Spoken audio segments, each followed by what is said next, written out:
one name comes to mind. Hall of Famer Michael Jack Schmidt. But these days, the conversation turns to another third baseman. Last year's Rookie of the Year, Scott Rowland. We're in the city of brotherly love for the opener of a 4-game set. The D-backs and Phils on Fox. Left. Let's take a look at our Dodge starting lineup for the Arizona Diamondbacks tonight.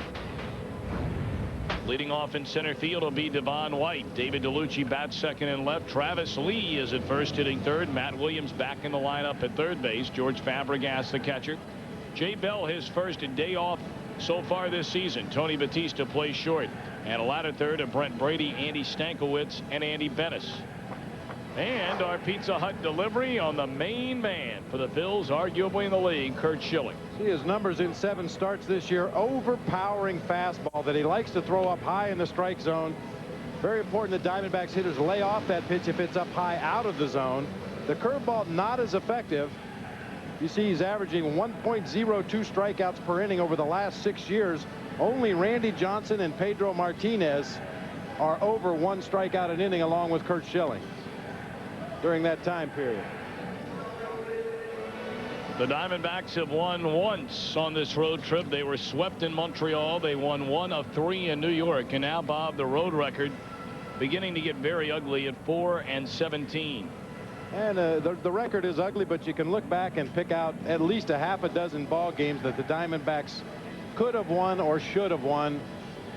Much like last night, a ball game that they very easily could have won, and 1 bad inning, 1 bad at bat, 1 bad play defensively, 1 bad at bat offensively, and it turns the entire complexion of the ball game. And those are the kind of things that you have to expect with an expansion club, and Buck Showalter knew going into this season it was going to be a struggle. There was going to be inconsistency, and the only thing you can hope for is to try to eliminate as much of that inconsistency as early in the season as you can. You mentioned the road record. A lot of games on the road early in the season. The Diamondbacks are going to be home for a considerable stretch after this road trip. Hopefully turn it around when they get back to Bank One. So now Devon White set to go. Hitting at .282, 3 home runs, 10 batted in. And Schilling will come right after you from the very first pitch. Fastball up, and we're underway here in Philly as it's ball 1 to Devo.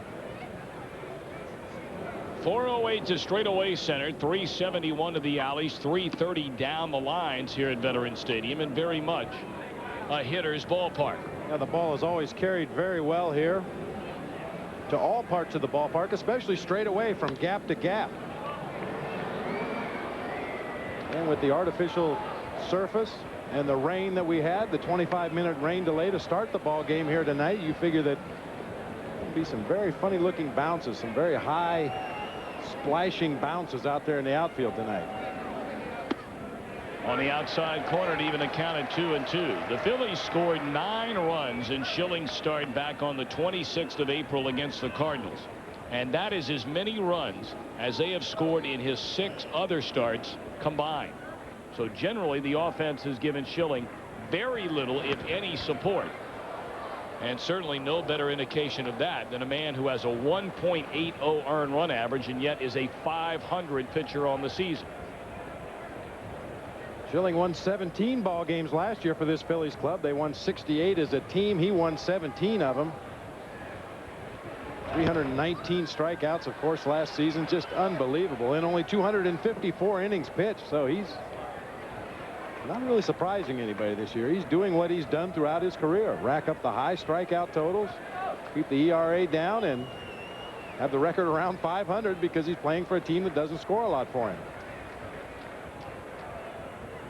Devo making him work. 2 balls, 2 strikes. Pitch on the way, and it's a fastball high and outside. That is a pitch a lot of hitters will chase. It looks so good coming up to the plate, and you have no chance of hitting it. 95 miles an hour on that fastball, a little bit up and out of the zone from Schilling. 3-2 to White. Fouled back to the screen. Of course, Schilling was A major part of that Philadelphia team that went to the 1993 World Series against Devon White's Toronto Blue Jays. And the Phillies should have won that World Series were it not for a name you brought up earlier.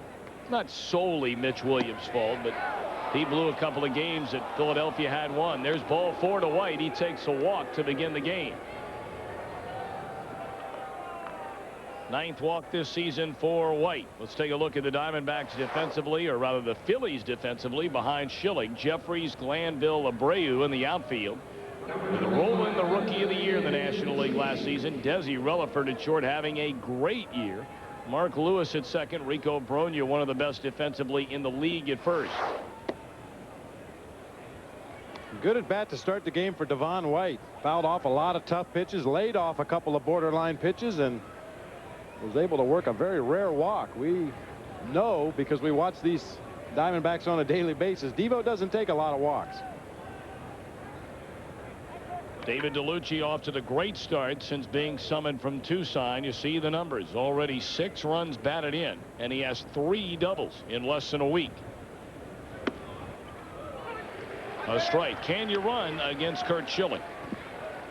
Well, you really have to pick your spots. He throws the high fastball a lot, which is an easy pitch for a catcher to handle and get rid of and deliver the ball to second base.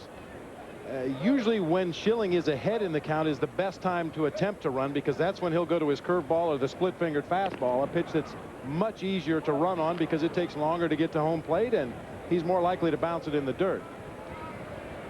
The Diamondbacks have not had a successful stolen base attempt since the 22nd of April.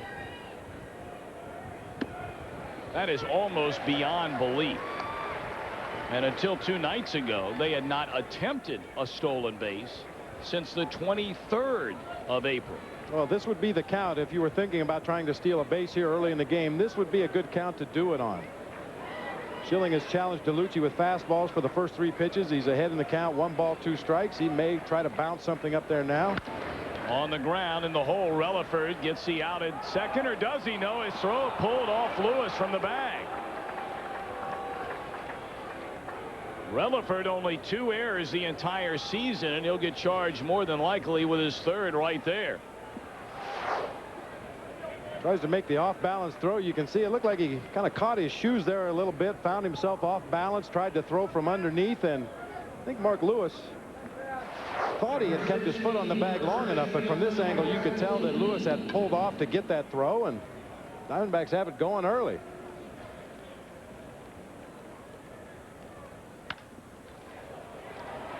Trouble here. Easy double play off the bat of Travis Lee. Relaford 6-3 with White moving to third base. 2 down in the inning. Well, ball hit hard by Travis, but in a real bad location to the shortstop's left, where he could just walk right into the bag at second base. Fastball, belt high. It hits the edge of the mound, bounces right back to Relaford. He never did touch second base. It didn't look like. He landed short of it on the outfield side, jumped over the bag and threw to first, but it's about as automatic a double play as you'll ever see right there.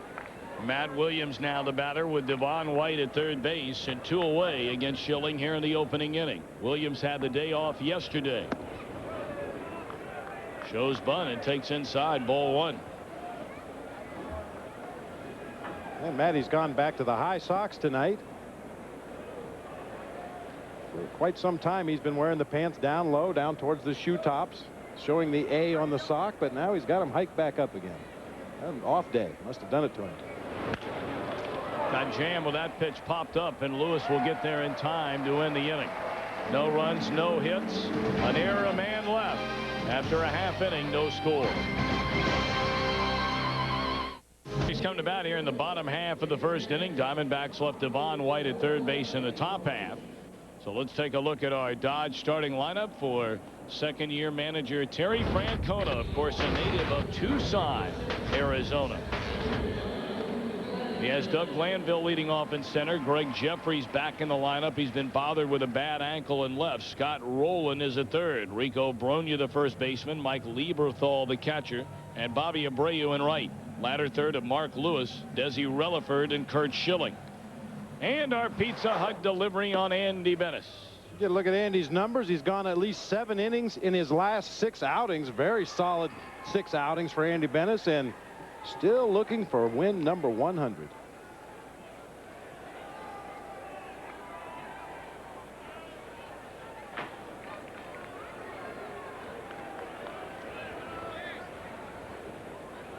It's actually turned into a very comfortable night here in Philadelphia. Before the rains fell, you could feel the humidity going up, stickiness in the air, but actually very comfortable right now if it stays this way.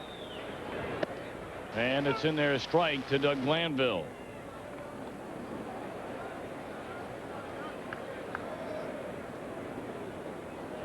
Glanville, a former #1 pick by the Chicago Cubs, played collegiately in the Ivy League at Penn here in Philadelphia.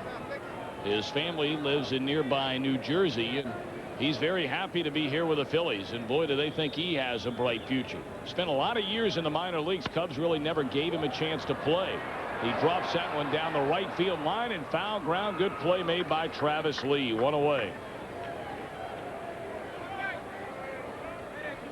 The Diamondbacks defensively tonight behind Andy Benes. David DeLucci, Devon White, Brent Brady left, center, and right. Williams at third. Tony Batista his first start at shortstop. Stankiewicz and Lee on the right side. Benes and Fabregas the batter. Jay Bell getting a day off today, and you see Tony Batista taking over as shortstop. Into straightaway center field. It's going to fall in front of Devon White, and Greg Jeffries with a single with 1 out here in the first inning. Jeffries has been hobbled with a bad ankle since crashing into the wall at Cincinnati the last Philadelphia road trip, and he's back in the lineup for the first time tonight. There was a time in Jeffries' career when he was always a threat to steal a base when he got on first, but that was a few years ago and a few injuries ago. As you mentioned, that ankle has really slowed him down lately. Jay Bell, we mentioned, for the first time able to sit back and watch a ball game. Matt Williams, his first day off yesterday, so the only 2 Diamondbacks to have started every game this season. Now the list down to 2. Devon White in center and Travis Lee at first base. And you get the feeling that at least Devon White would get one of these 4 games off here in Philadelphia on the AstroTurf. Here's Scott Rowland, the Rookie of the Year in the National League last season. That one blocked nicely by Fabregas, in a count of 1-1. Rowland already off to a better start statistically this year than he was last year, with 4 home runs and 17 batted in. But the Philadelphia hitting coach, Hal McRae, sat down with Rowland today for about 45 minutes to sit down and talk about a few things. McRae feeling that Rowland is trying to carry this team on his shoulders every night. And of course, that's just not possible. Jeffries going, swing and a miss. The throw is high, and Jeffries has his 3rd steal of the season. So maybe the Diamondbacks, figuring Jeffries with a bad ankle wouldn't be running, and he catches him by surprise.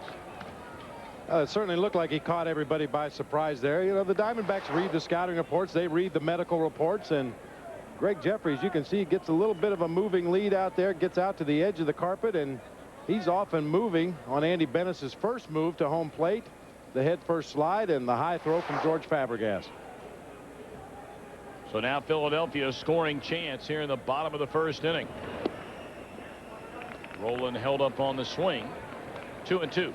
I talked to Terry Francona, the manager of the Phillies, before the game, and he alluded to that, Tommy. I asked him, you know, how's your ball club been? And he said, we don't have a team with a 35 to 40 homer guy in the middle of the lineup where we can really sit back and just wait for somebody to hit the ball out of the ballpark. He says we got a few guys that'll hit their share of home runs, Rowland included, but he said we need to do the little things right. We need to bunch together some hits and some walks and take advantage of opportunities. Does that sound familiar? Yes, it sure does. Pretty much any ball club that doesn't have Mark McGwire or Vinny Castilla. But that's what the Phillies, he said that's how their offense has to work for them to be successful. Bunch together a couple base hits, maybe an error defensively, and a wild pitch, and they score a run. Ball 4 to Rowland, so the Phillies have 2 on after Glanville was retired to begin the inning. Enrico Bronya is coming up. He's a team leader in both home runs and runs batted in, 6 and 20 respectively.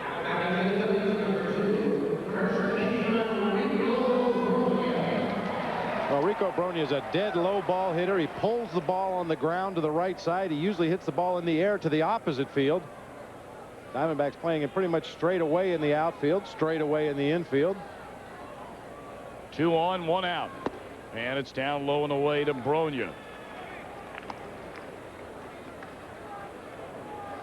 Bobby mentioned the Phillies had a terrible time last year winning games. He had a lot of injuries, but this club is playing pretty decent baseball this year at only 3 under 500. And it's slapped at Williams. They're going to get a double play on Jeffries, or are they? Yes, they are. Diving back to the bag with the ball and glove, Stankiewicz, and the inning is over. We go to the second here at Philadelphia. No score.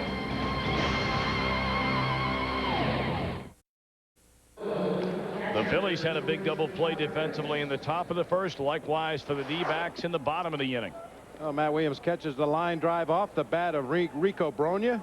And then, much like a quarterback leading a wide receiver, he just spins and lobs the ball over second base, lets Andy Stankiewicz run underneath the ball, has to come off the bag and dive back. Charlie Williams, the second base umpire, says he got it. And that will be our Hoover pickup of the day. Very early on in the ball game, our Hoover pickup of the day. George Fabregas to begin things against Curt Schilling in the second, and there's a strike on the outside corner. Fabregas at .247, a home run, 8 runs batted in.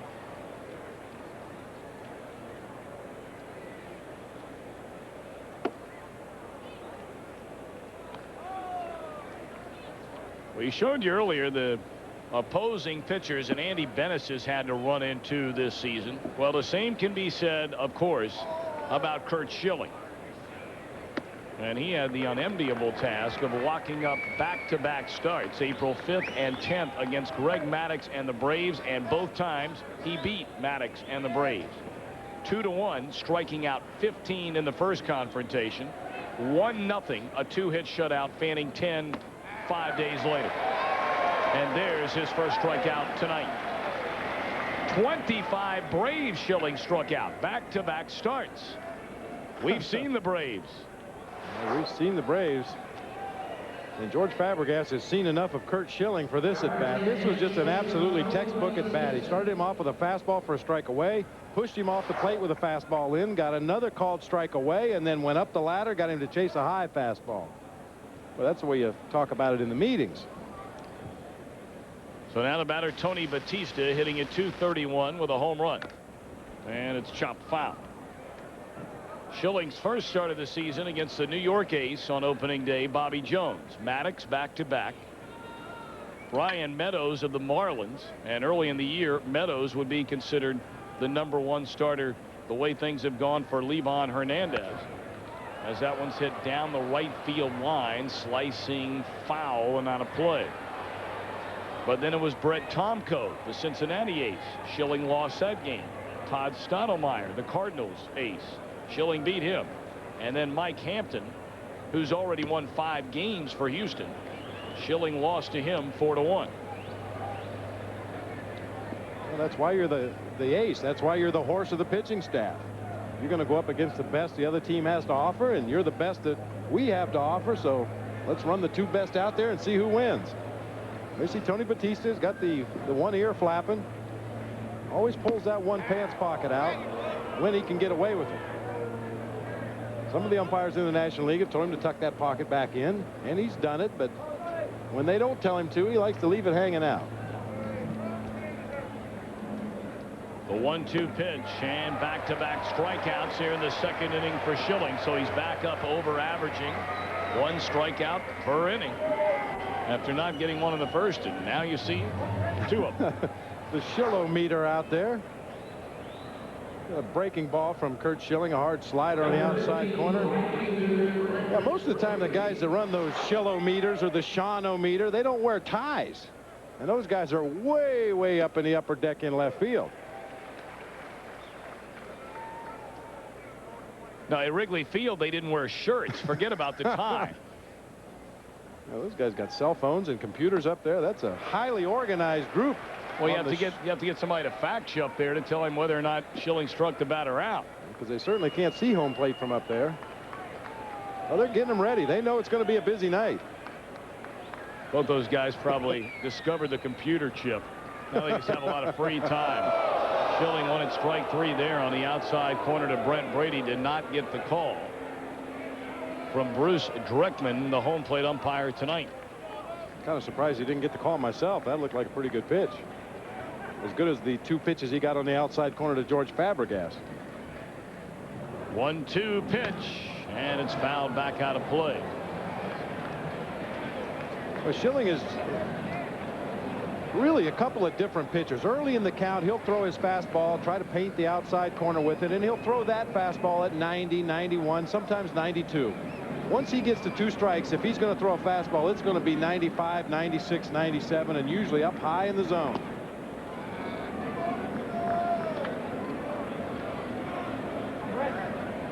Tried the curveball that time to strike out Brady, and it got away from him, so the count at 2 balls and 2 strikes. Schilling tries to fan the side in the inning. He'll just settle for a 1-2-3 second, and that's that. Phillies bat bottom of the inning, still a scoreless game.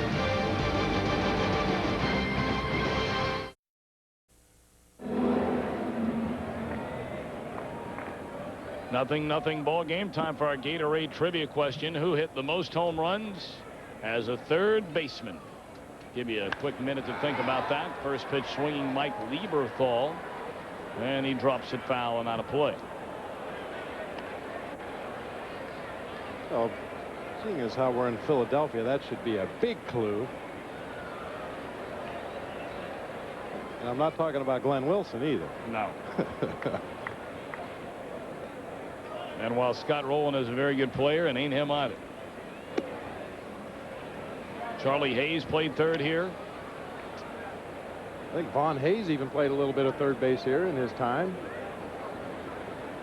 None of those guys. Into right center field, slicing back towards Brent Brady, and Lieberthal retired to begin the 2nd inning. Well, we'll go ahead and give you the answer, since it's pretty obvious the answer to this question. There's his name right there. Mike Schmidt, a graduate nonetheless of Ohio University. Propelled him on to greater things. Where you broke all of his records, I might add. Broke a couple, tied a couple, and got erased from the record book the next year. I had a very short-lived stay in the Ohio University record books. That was always embarrassing. What was? Here's the guy that broke all Mike Schmidt's record, and I had like 6 home runs in the big leagues at the time. You know, this guy's headed for the Hall of Fame. Come on. Bobby Abreu had 4 hits in the game yesterday, including the game winner for Philadelphia in their 7-6 triumph over Colorado. Abreu off to a good start. I mean, that's like saying, well, Bob Brenly plays guitar just like Eric Clapton. Almost. Yeah, almost. Speaking of trivia quizzes, we forgot to answer the quiz last night. The question was, who did Babe Ruth hit his first home run off of in the major leagues? What team? And we said it was tricky. It was against the Yankees. Babe was playing for Boston at the time. Hit his first major league home run against the Yankees. And then Boston, of course, made that great deal, sending the Bambino off to New York, where the curse lives on. Although Boston off to a very solid start in this 1998 season. High fly ball, pretty well hit, deep right center field. Brady looks up. Goodbye.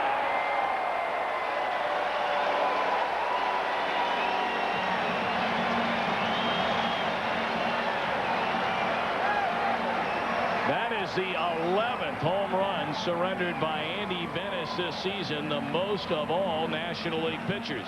He was tied with teammate Brian Anderson. Well, Abreu, a very promising young player for a lot of reasons, not the least of which is the fact that he can turn around a high fastball with the best of them. Brady giving chase out there in right center field. Devon White gave up on that ball long before that. We mentioned earlier the ball carries very well here at the Vet to all parts of the ballpark. Batter now Mark Lewis. And he hammers one to straightaway center field, but plenty of room out there for Devon White, and that's out number 2 here in the second inning. Philadelphia 1-0 lead. We're talking about trades, or bad trades, or good trades, depending on which side of the board you're on. How about Curt Schilling was traded from the Red Sox along with Brady Anderson to the Baltimore Orioles for Mike Boddicker. Had a nice career, but well, that was when Boddicker came over to help Boston try and close out the American League East, which it did that year. Then in 1991, Curt Schilling was traded along with Pete Harnisch and Steve Finley to the Houston Astros for Glenn Davis.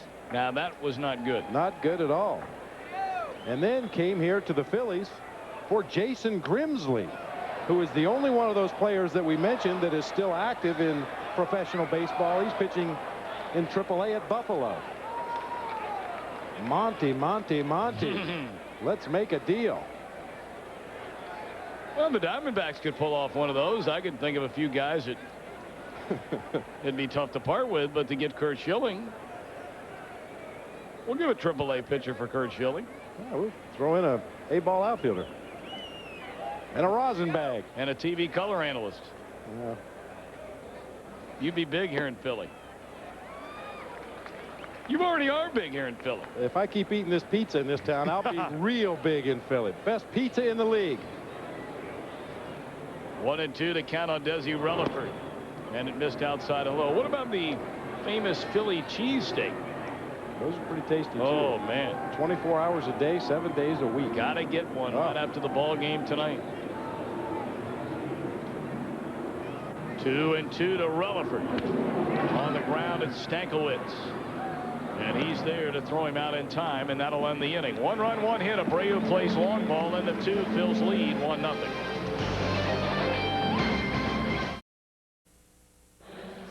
Like to remind you, coming up next, Baseball Thursday. It'll be Jose Canseco and the Blue Jays against Junior and the Mariners from the Kingdom. That's right after the Diamondbacks game tonight at 7. Right here on Fox Sports Arizona. And you're watching Fox Sports Arizona, your region of Fox Sports Net, and our coverage of Arizona Diamondbacks baseball. Tom Brenneman, Bob Brenly, our entire Fox crew at Veterans Stadium in Philadelphia. Diamondbacks in search of their first hit against Curt Schilling. It'll be Stankiewicz, Benes, and then Devon White with the Phils leading 1-0 on a Bobby Abreu home run.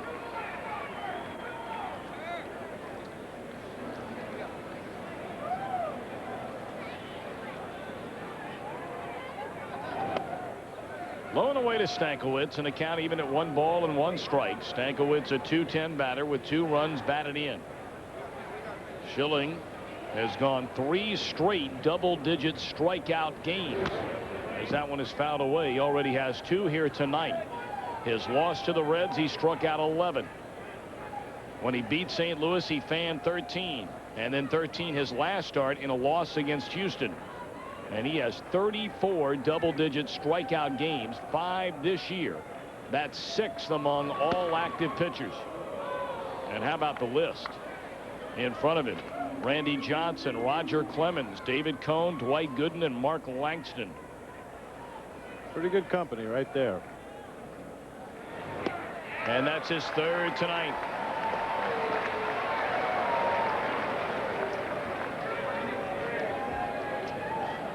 He can overpower you with the high fastball. He can throw the hard slider outside, or he can throw you a split that does this. Bottom just falls out of that pitch. Stankiewicz way out in front. You see the face he made there. Ooh, man, that's not fair. You got to look for a 97-mile-an-hour fastball, and he's going to throw that. Andy Benes takes high, ball 1. Andy has a home run this season, a 200 batter. He also has a double. And you see his career numbers, 5 home runs, hit 1 in this very ballpark, in fact.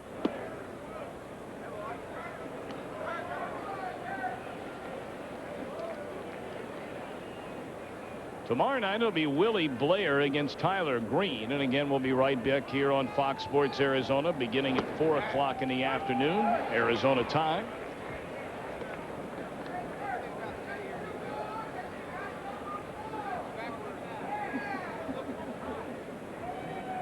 The 2-1 to Benes. 3 balls and a strike. Got a chance to talk to Schilling a little bit today. We got here early enough that he hadn't gone into his concentration mode yet. Usually a starting pitcher doesn't like to talk too much on the day they pitch. But we were out here early enough, and he was talking about Kerry Woods. He said that was the most dominating pitching performance he had ever seen. I said, you should know. Got that right. But he said he remembers watching tapes of J.R. Richards, the great power pitcher for the Houston Astros, as Andy Benes goes down on strikes. He said J.R. Richards, on occasion, when he had his good breaking ball, was close. But he said Kerry Woods yesterday was the most dominating performance he had ever seen. This is pretty dominating right here. Just some good old country hard ball. Rear back and throw it as hard as you can for the middle of the plate. After not striking out any of the first 4 batters he faced, Schilling has now fanned 4 of the last 5 Diamondbacks. Devon White started the game by drawing a walk, and he fouls that one off down a strike. Schilling, as you know, set the National League record of 319 strikeouts a season ago by a right-handed pitcher. The old record, J.R. Richards, 313. And incidentally, when Schilling recorded his 314th record-setting strikeout last year, he fanned Devon White, then wearing a Florida Marlins uniform. 2-1. Well, fans that don't remember J.R. Richards, he was a 6'10" flamethrower, big, strongly built man. Opposing hitters used to say when he finished his windup and made his stride towards home plate, he came completely off the dirt onto the grass. It seemed like he was letting the ball go about 10 feet in front of home plate, and then had a fastball in the upper 90s. Nasty breaking ball when he could throw it for strikes. Didn't really have to throw a lot of breaking balls, though. I remember our buddy Steve Stone was talking about facing J.R. Richards in the 1980 All-Star game at Dodger Stadium in Los Angeles. As White strikes out, we'll continue that in a moment. Schilling fans aside. He has 5 already. 1-0 Phillies.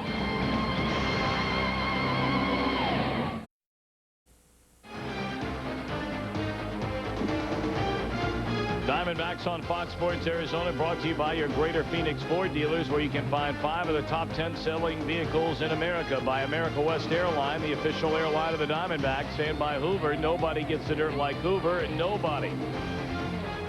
Curt Schilling leading things off here in the bottom of the 3rd inning. Phil's in front 1-0 on a Braby Abreu home run off Andy Benes to right center field in the 2nd inning.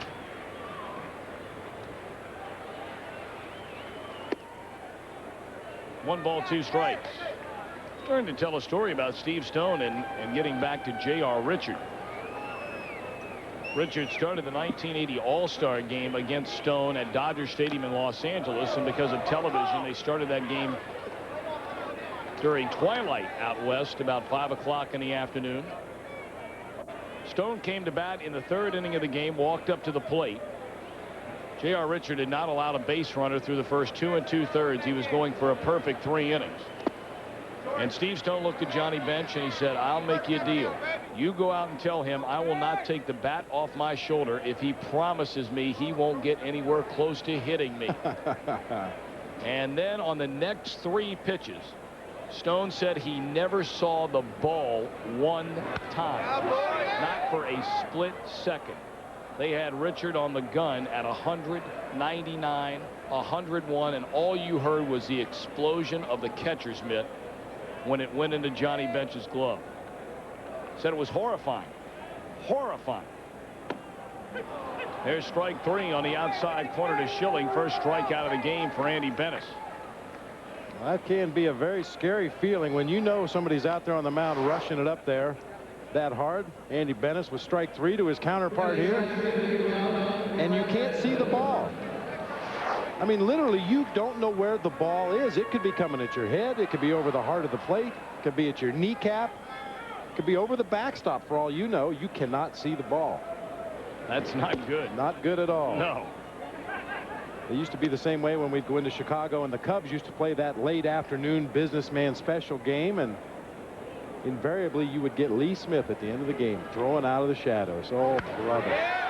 Doug Glanville lines one into right center field, and the turf has it skid all the way into the alley and to the wall. Glanville can fly. He's on his way to third. In with a triple.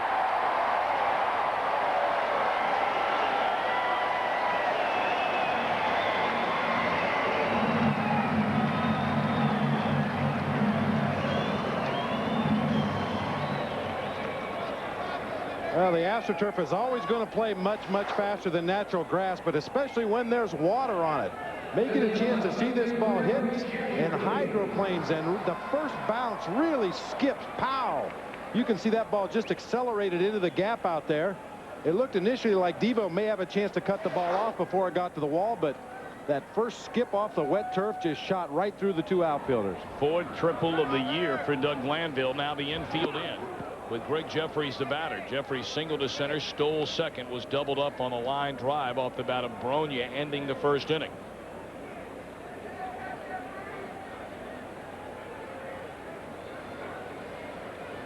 Jeffries with 15 runs batted in.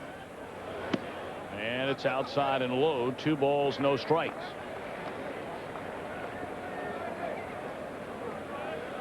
Greg Jeffries deadly in these situations. You see his numbers against Benes, but this year with runners in scoring position, almost a .500 batter.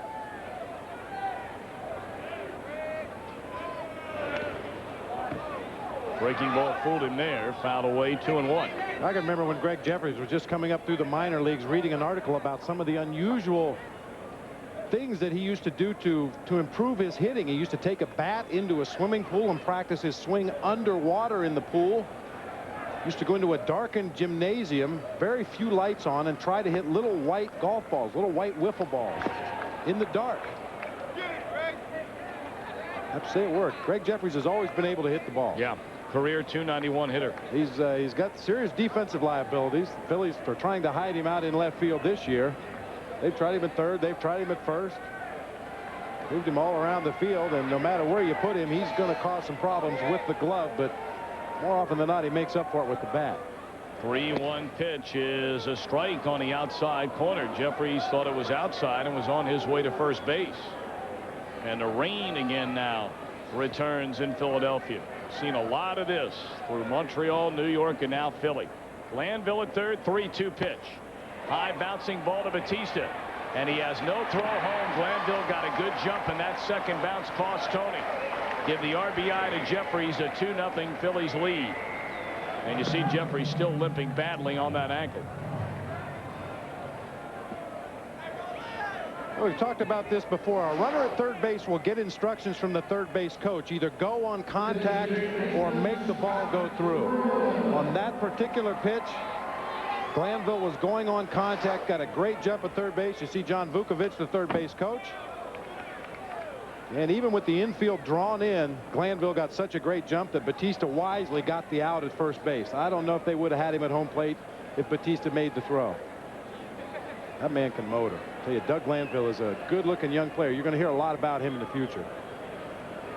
Same holds true for Scott Rowland. He takes a strike on the inside corner, and he's behind Benes at 0-2. Solo home run by Abreu in the second. A triple and a ground out produces the second Philadelphia run here in the third.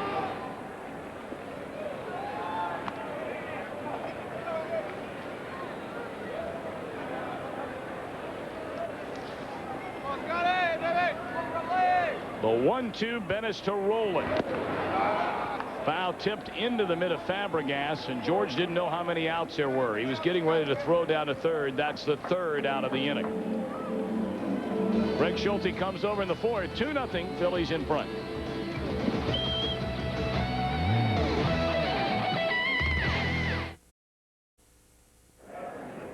Well, the Phillies on top of the Diamondbacks 2-0. Along with Bob Brenly, I'm Greg Schulte, and the story of this one, Curt Schilling. He got off to a little bit of a slow start. A leadoff walk to Devon White, and double play ball by Travis Lee, even though he hit the ball very hard. But since that first inning, Curt Schilling has really found a nice groove. He struck out 5 of the last 6 Diamondbacks hitters.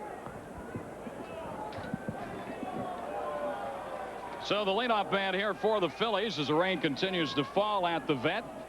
The leadoff man for the Diamondbacks is David DeLucci. He reached his first time as there was a misplay at second base by the shortstop. Desi Relaford. DeLucci has hit well since his recall from the minor leagues, but he's facing a toughie tonight. And the count is 1-1. Schilling struck out the side in the third inning. Fabregas and Batista went down in the second inning. And now the count on DeLucci is 2-1. And DeLucci has the kind of style at the plate that you would figure he would have better success against Schilling than some of the other Diamondbacks hitters, because he doesn't try to overpower the ball. He just takes a very quick swing, just like that. You called it. Put the ball in play. A base hit for the Diamondbacks, their first of the night. And DeLucci's aboard to lead off here in the fourth inning. Now, once again on the wet turf, this ball really scoots. DeLucci hits it very well and very hard to the left side. Roland and Relaford both with a dive. There you get a good look at the quick swing from David DeLucci. And once that turf gets wet, that ball really scoots through. Here's Travis Lee now. He hit the ball very hard his first time up, but it was turned into a double play. Travis came in tonight at 273. So Schilling has finally given up a base hit in this one. There's a foul back our way for the second night, right into our booth. Oh, man. There you go. He got the baseball. Well, we had the baseball. Lee at the plate with DeLucci on base. And a swing and a miss. So that is number 6 for Curt Schilling. Man, the guys in the ties are working hard up there. I'm not giving away any state secrets here, because National League teams have scouts at almost every ball game. They watch tapes of ball games, but that's the one pitch that Travis Lee has had trouble making an adjustment to at the big league level. The hard slider down and in. Here's Matt Williams, a weak pop up to second his first time up. Ooh, big cut right there. That was power against power, and Schilling won that one 93 miles per hour with that pitch.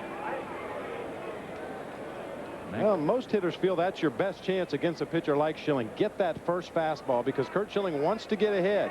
And if he gets ahead with the first fastball, it really opens up his pitches. He can throw a curveball, he can throw a slider, he can throw a split, or he can come back with another fastball. And pitches into the dirt. As you could see, Matt Williams has had a lot of success against the Phillies with the home run ball over the years, 31.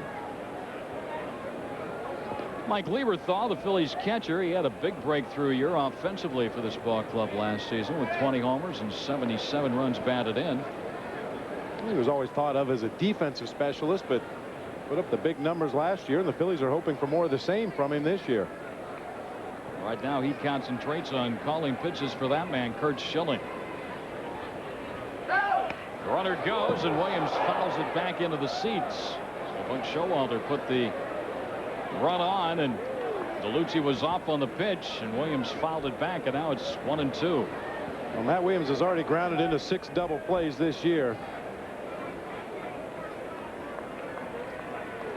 Try to stay out of that. Try to make this inning continue. Extend the inning. Get another batter to the plate. Force Schilling to work out there. You see DeLucci's lead held on by Bronya. And another strikeout. Number 7 for Curt Schilling.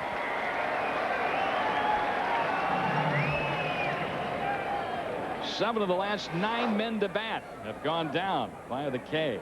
You see Lieberthal set up on the outside corner. That's that up the ladder fastball.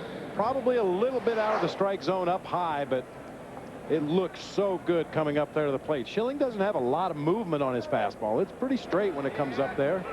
And when he throws it above the belt, it's really tough to catch up to.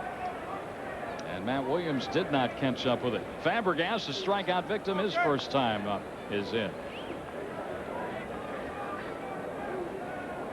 DeLucci led off the inning with a single. He is still at first base now with 2 men out. Right on the outside edge, and it's 0-2. I know it's not fun for the Diamondback hitters, but to watch a guy work like this, you really appreciate the talent that he has, don't you? Well, the two matchups early in the season between Schilling and Maddox that Tommy and I talked about earlier, that was a real good example of two completely different styles of pitching, but yet both guys getting tremendous successful results. Maddox a little more crafty, changing speed, ball moving all over the strike zone, and Schilling just rearing back and blowing people away.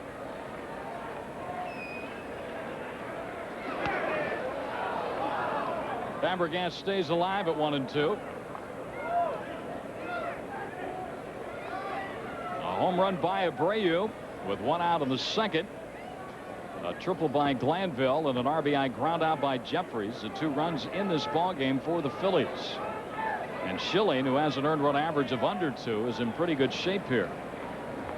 As the Diamondbacks bat with 2 out and 1 on in the 4th.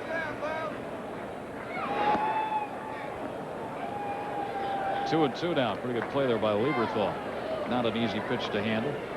He was anticipating that ball going in the dirt, and it didn't quite make it down to the dirt, but he was in position that if it did bounce, he was going to be able to block it.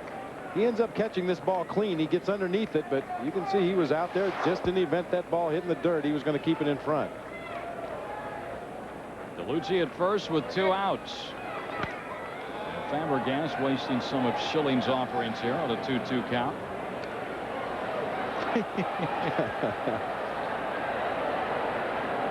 I don't know if that was an intentional head-first dive down the bleachers or whether he just slipped on the wet concourse there.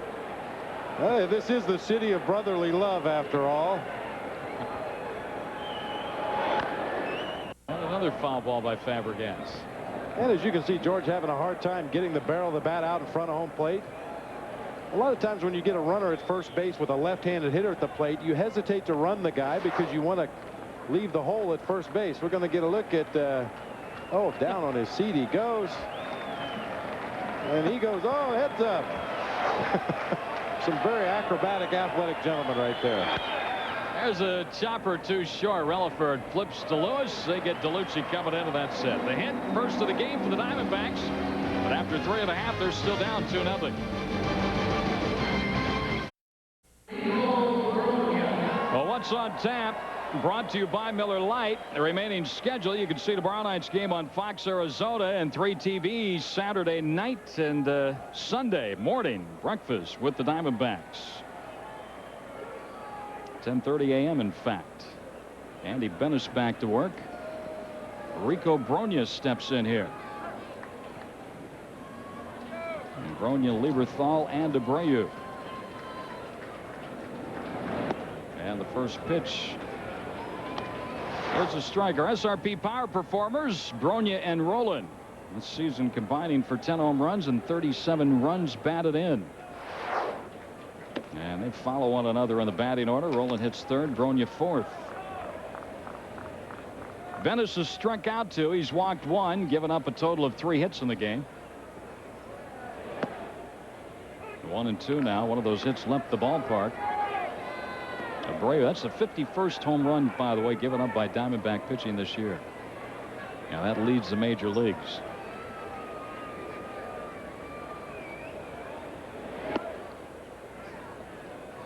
Two and two now on Brogna. And Brogna's days with the New York Mets, I don't think they felt he was going to hit for enough power. At that time, he was considerably younger, not quite as strong as he is now. Kind of sprayed the ball around from foul line to foul line, but with some experience, a little more strength, a little more savvy up there at home plate, he's got that power swing going now. Well, he is still very young. Seems like he's been around for quite some time. But Rico Brogna is only 28 years old out of Watertown, Connecticut. And against Andy Benes during his career, 7 hits and a .259 average. Originally up in 1992 with Detroit. Up over our heads and out of play, and the count stays 2-2.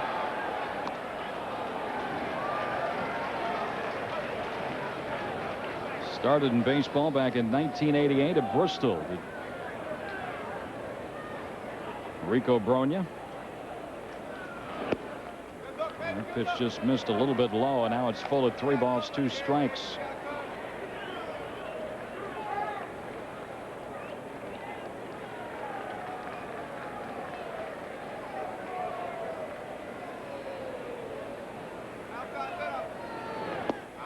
and Benes gets his third strikeout.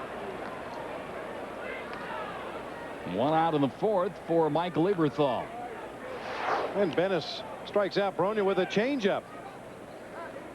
Good downward movement of that pitch. Bronya way out in front. But when a power pitcher like an Andy Benes or a Curt Schilling or a Pedro Martinez, I mean, you pick the name, a guy that relies on a hard fastball to set up his other pitches, when he can go to an off-speed pitch on a 2-strike count and put it in a good location, you're going to get a lot of funny swings like we just saw from Rico Bronya. You have to respect that fastball. You have to be ready for the pitcher's fastest pitch. And then he just takes enough off to get you out in front. Well, we talked about Lieberthal with the big numbers last year offensively. 20 homers and 77 runs batted in. And you can see this year he's had trouble on the road, but he likes the vet. Right around 300. Grounded to third. Tough play for Matt Williams. His long throw is on the money. And there are 2 outs here in the 4th inning.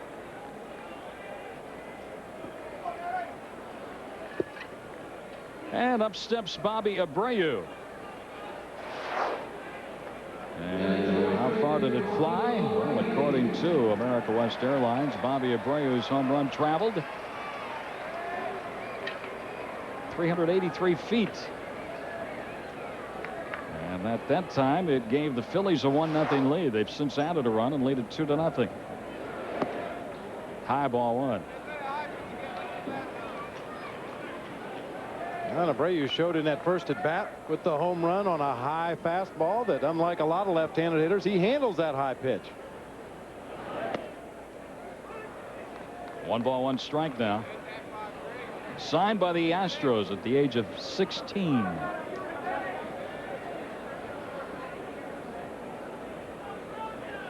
He just turned 24 in March. And a foul back. Benes trying to set the side down in order for the first time here tonight. Been a long time since a Diamondbacks starter has won a ball game. Andy Benes, in fact, was the last starter to win a ball game, April 16th in St. Louis.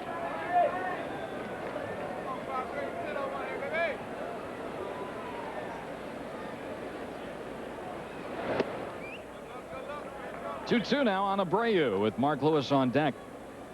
As we said earlier, Andy Benes' next win will be his 100th National League victory. Going to take some kind of a comeback by his offense against Curt Schilling tonight to get that 100th win, but who knows? Abreu fouls one again. Well, the pitching matchups in the final 3 games: Willie Blair against Tyler Green tomorrow night, Jeff Suppan against Ryan Nye, who was just recalled the other day when Garrett Stevenson went down. The Saturday night pitchers, and then the wrap-up on Sunday, Omar Dahl against Mike Grace. And then home to face Kerry Wood and the Cubs on Monday.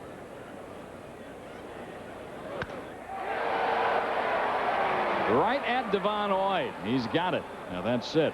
And Benes has got the side down in order for the first time. Through 4 here in Philadelphia. 2-0 Phillies. We are there. Fox Sports News primetime. Tune in tonight for all the latest scores and highlights coming up after the ball game. And we welcome you back to Fox Sports Arizona, your region of Fox Sports Net, and our coverage of Arizona Diamondbacks baseball. Along with Bob Brenly, I'm Greg Schulte here at the Vet in Philadelphia. The storyline you just saw, Tony Batista leading off and fouls one back, and that's strike 1. We're underway here in the 5th inning.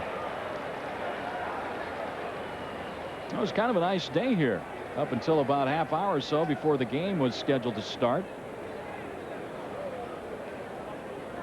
Actually, the rain has kind of cooled things off a little bit muggy earlier.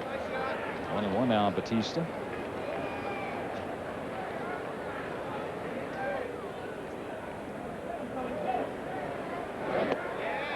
And now it's 1-2. It's tough when you get a chance to play to have to face a guy like Schilling, huh? I mean, we've talked about it already in this broadcast. There's so many different ways he can go after a major league hitter. It's obvious here with Tony Batista. He's feeding him some breaking balls out of the strike zone away. Nice play by Scott Rowland, and he throws out Batista for out number 1. Well, with some of the young hitters that we have on the Diamondbacks, guys that are not that experienced and haven't really seen the caliber of pitching that they're going to see on almost a daily basis here, a guy like Curt Schilling is really tough. You really just have to go up there and hope he makes a mistake.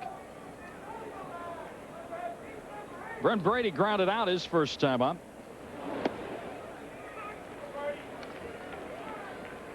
And he takes a strike, and it's 0-1.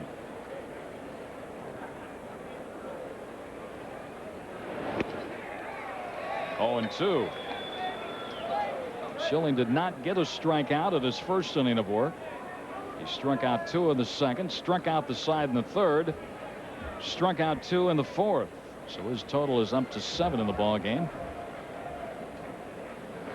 Make it 8.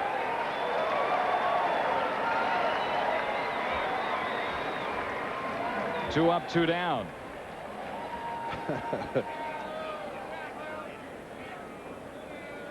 Well, our Chevy leaderboard strikeout leaders, you can see right there. That's a wide margin. And it figures to get wider as this game goes on. If Schilling continues to throw the way he has been through the early going here. Stankiewicz struck out his first time up. That one's a little bit high.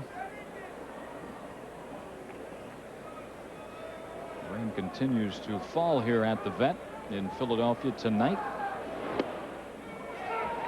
1-1 strike on Stankiewicz. Well, because of the AstroTurf, they will continue to play in this light rainfall. The only real concern is if the pitcher's mound gets to the point where the pitchers are not able to keep their feet under them when they deliver the ball.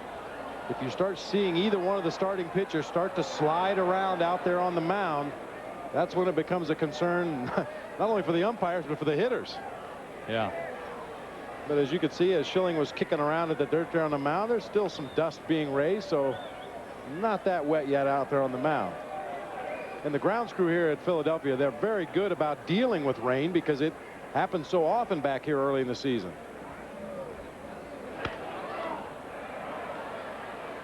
Stankiewicz stays alive at 1-2. 8 strikeouts right now in the ball game for Curt Schilling. There are 2 outs in the 5th inning. So you get a good look, and not only at the Schillometer, but also the rain coming down here at the Vet. Laid off a tough pitch down low, 2-2.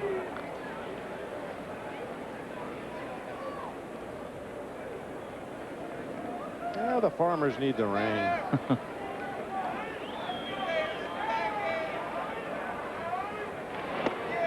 And again, he lays off.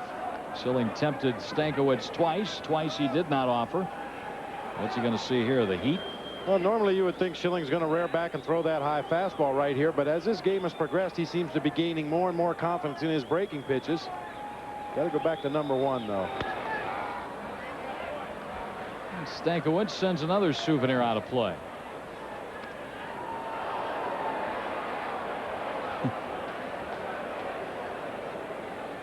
You see, Stankiewicz was asking home plate umpire Bruce Dreckman, was that a good pitch? That was too good to take, that's for sure.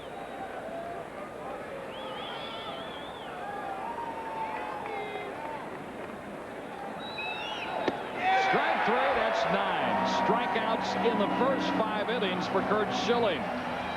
Through 4.5, 2-0 Phillies.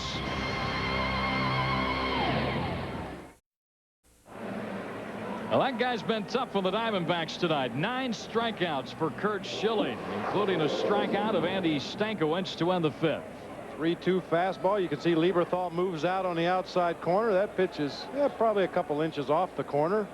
Bruce Dreckman, the home plate umpire, is giving both pitchers a little leeway on that side of the plate and taking a little away on the other side of the plate. You see the numbers for Schilling. Only the 1 hit by DeLucci, leading off the 4th, and the 1 walk leading off the ball game.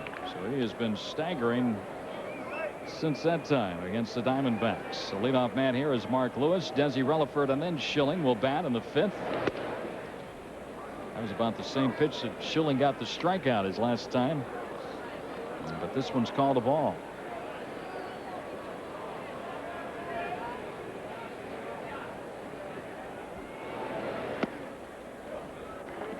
And now it's 2-1. 2 years ago with Detroit, Mark Lewis had his best offensive season last year with the Giants, and now here as a free agent in Philadelphia. And off to a slow start with the bat so far, but he does have 10 runs batted in. He's a valuable guy to have on a ball club. He can play in the outfield. He can play second, third. Put him out there at first base and he won't hurt you defensively. But as you mentioned, off to a slow start with the bat. Normally he's got pretty good pop. He's the kind of guy that even though he plays sparingly will usually hit his 8 to 10 to 12 home runs a year. Now we'll go to Travis Lee, and Travis will take it to the bag ahead of Lewis, and there's one man out here on the fifth. Well, this copyrighted telecast presented by authority of the Arizona Diamondbacks, and it may not be reproduced or retransmitted in any form without the express written consent of the Arizona Diamondbacks, Fox Sports Net, and Mr. Brunlin. Don't even ask. Still not allowing anybody. No, no, no. Desi Rutherford grounded out his first time up. He's been a little bit of a surprise with the bat. 294 coming into action tonight. He sends this one to Stankiewicz. And there are 2 outs. 2 up, 2 down. And now Schilling will come up. He'll get a big hand. He was a strikeout victim his first time up.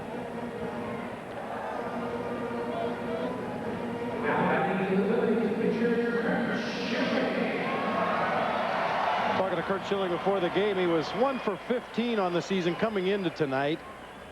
I asked him how you've been hitting him. He says, you know, I've had a good year. He says, I'm 1 for 15, but I've had 8 full counts. I guess for a pitcher, you know, the idea of going to a full count is probably the next best thing to getting a base hit. He sounded like a hitter too. I've been hitting in tough luck. He says, I've hit some balls hard right at people. And now it's 1-2 on Schilling. That was really quite surprising. I talked to Tommy about it. Normally a starting pitcher on the day he pitches, you don't even cross his path in the clubhouse. You stay out of his way. You don't bother him. You don't ask for an interview. And came out very early today, and Chuck Cottier, one of the coaches for the Phillies, was out on the field talking to Schilling, and I walked right up, and you'd have never known he was starting the ball game tonight. He was telling jokes and laughing and talking about his hitting. And very relaxed.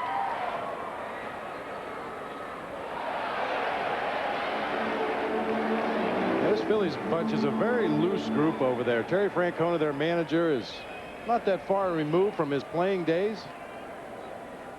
There's a very good staff full of major league veterans out there, guys that have been coaching or playing at the major league level for a long time, and he understands that he's got some young players out there, much like the Diamondbacks, that from time to time they're going to make mistakes, mental mistakes, physical mistakes, and he tells them just to keep moving on. That's the biggest lesson he learned in the major leagues, was to keep going forward. Benes is now set down 8 in a row. Phillies down in order again.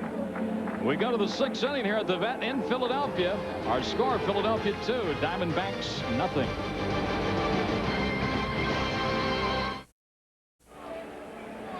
Well, there's Bob Brenly's buddy, the Fanatic. He's been around for a long time, since 1978. They got a little bio on him in the book. Physical defects. They call him overweight. He's got clumsy feet, an extra long beak, a curled up red tongue, a gawky neck, and a slight case of body odor. But he is funny. Well, he really is. I said the reason I like the Fanatic more than the other mascots, and I started to tell the story earlier, when they read the visiting team's lineup, he usually stands in front of the third base dugout, and each time they announce a player, he will do something that is reminiscent of that player. You know, when they announce the catcher, he walks bow-legged and acts like he has a cane. You know, when an older player is announced, he does the same kind of routine. Rutherford's going to have no problem with this ball up the middle by Andy Benes. But he seems to know something about each player on the team. He does his homework and he comes prepared, and he makes me laugh. They also list his weight at 300 pounds, mostly fat. He does have fun, the Philly Fanatic. He's up there bothering a TV crew now. That could be you, Bob. The batter is Devon White. Devo had a very quality at bat leading off the ball game. He lasted about 12 pitches and drew a walk. He bunts here, but it's foul, and that's strike one. His second time up, a strikeout victim. 2 strikeouts in the second for Schilling. He struck out the side in the third, and then 2 strikeouts in each the fourth and the fifth. 9 in the ball game.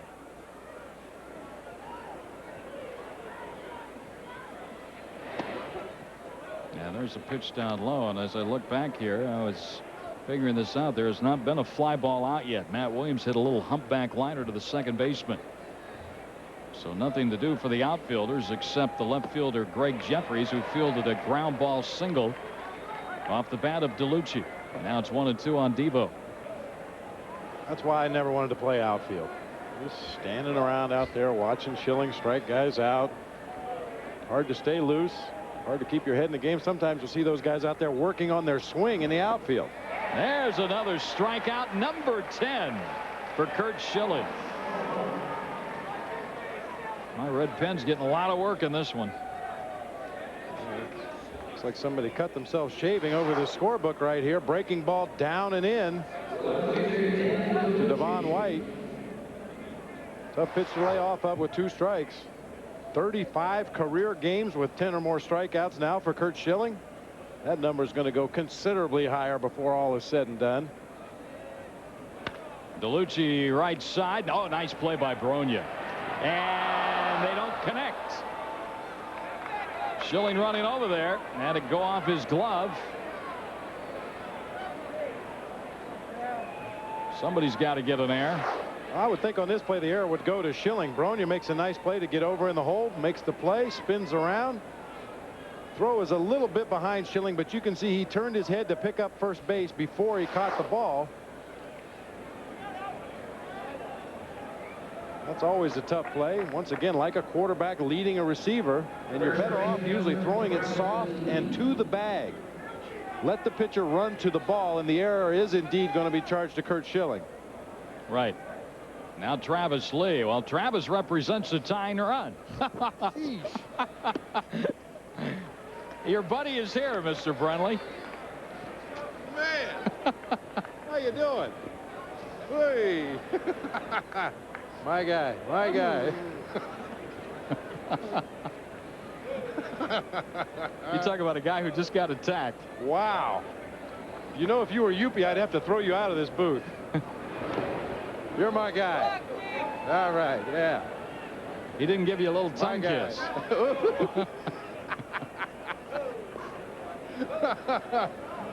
Oh, brother. The Philly fanatic. How's your head there? Yeah, that caught me by surprise there. That's quite a bulk to have come flying over your shoulder without expecting it. 2-1 to count now on Travis Lee.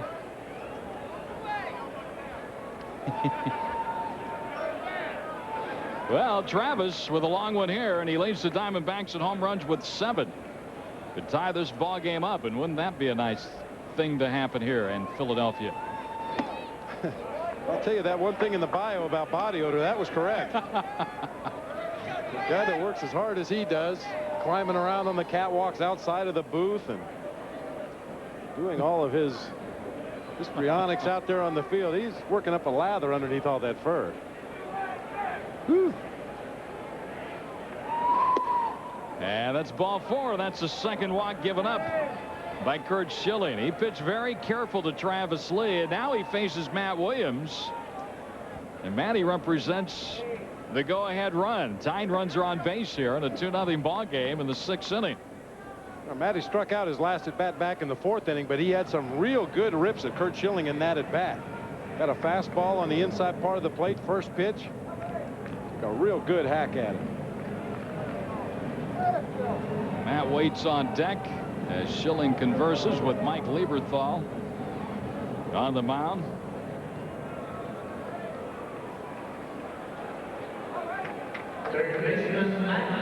Schilling has fanned 10 in the ball game. He is now walked 2. And as you can see, Matt Williams has touched Curt Schilling for 3 home runs in their meetings. Number 4 here would look monumental. And the first one's outside, ball 1.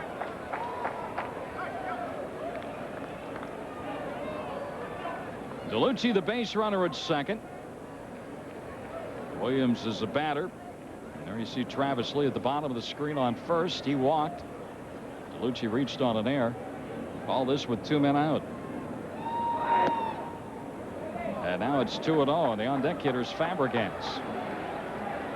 Good hitters count right here, and Curt Schilling is not a guy that's going to try to trick a batter. When he falls behind 2-0, even if it's a Matt Williams, a Mark McGwire, the bigger hitters in the league, more often than not, he's going to challenge.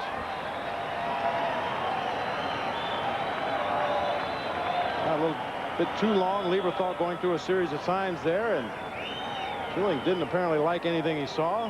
Now Williams, with a big deep breath, gets back in there. Gear it up and get ready. Oh, and then he throws a changeup. Man. And now it's 2-1.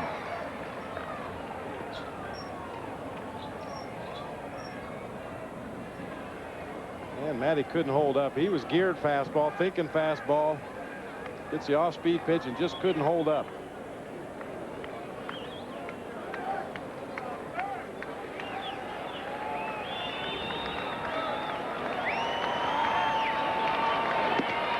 Now it's 3-1. Well, now what do you look for?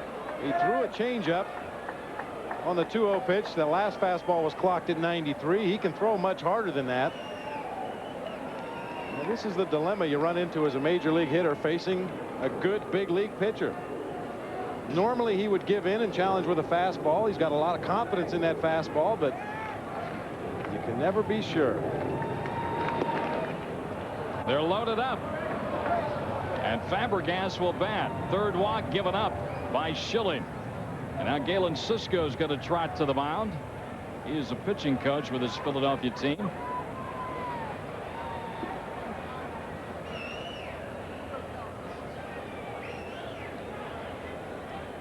Well, he's probably going to tell Curt Schilling something to the effect that, hey, don't forget number 1. Well, you've been trying to trick these guys here. You've been blowing them away all night with good fastballs, getting ahead in the count. Now this inning, he's fallen behind in the count, throwing breaking balls on first pitches, throwing changeups on first pitches, falling behind the Diamondbacks hitters. Don't forget that fastball. Got here very early today, and Cisco, the pitching coach, was out watching Mark Portugal throw a simulated game through 82 pitches as he tries to come back.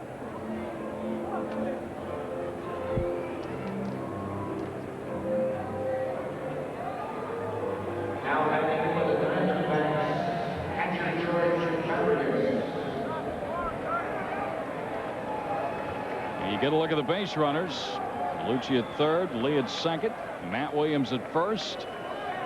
Fabregas at the plate. A base hit here would most likely tie it up. Schilling's going to work off the full windup.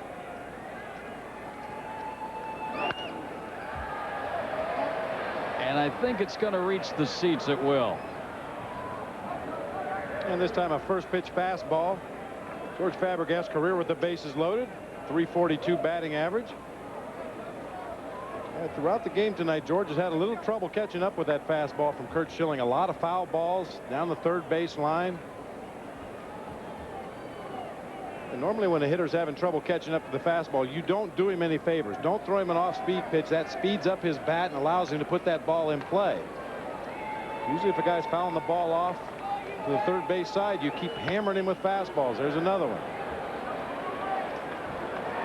Well, Discover Card will donate $500 to the local chapter of the Make-A-Wish Foundation for every Diamondbacks Grand Slam in tonight's game. Right now, the count is 0-2 on Fabregas. He's just looking for a hit.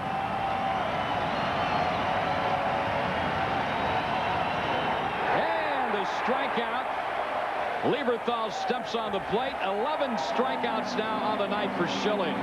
And the Diamondbacks leave them loaded. We go to the bottom of the 6th, 2-0 Philadelphia. Well, Fox Sports Arizona and Miller Lite brings you the Circle K strikeout sweepstakes. This month, the Diamondbacks have recorded 43 strikeouts. Visit the Miller display at your nearest Circle K and guess the amount of strikeouts by Diamondback pitchers. May prize is a sweet night for 12 at Bank One Ballpark. It's a nice prize, to say the least. Sure is. That is a great prize. Now the leadoff man is the batter, Doug Glanville. He has a triple in this ball game and has scored a run. Former Cub, and he pops it up. Brent Brady makes the catch, and there's one man out.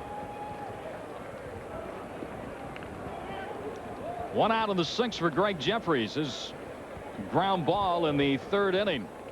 The shortstop Tony Batista scored Glanville from third base with the Phillies' second run of the night.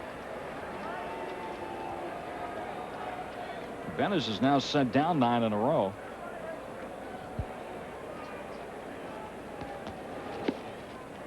There's a strike call.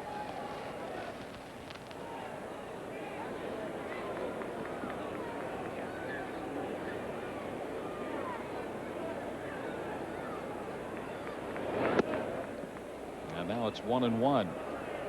Glanville, by the way, with his one hit tonight, has hit safely in 21 of his last 22 ball games and is hitting .363 with 20 runs scored during that period. So he has possibly solved that leadoff spot for the Phillies.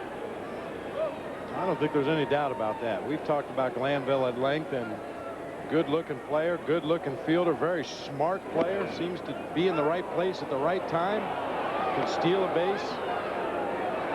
I can't think of anything else you need to be a good leadoff hitter.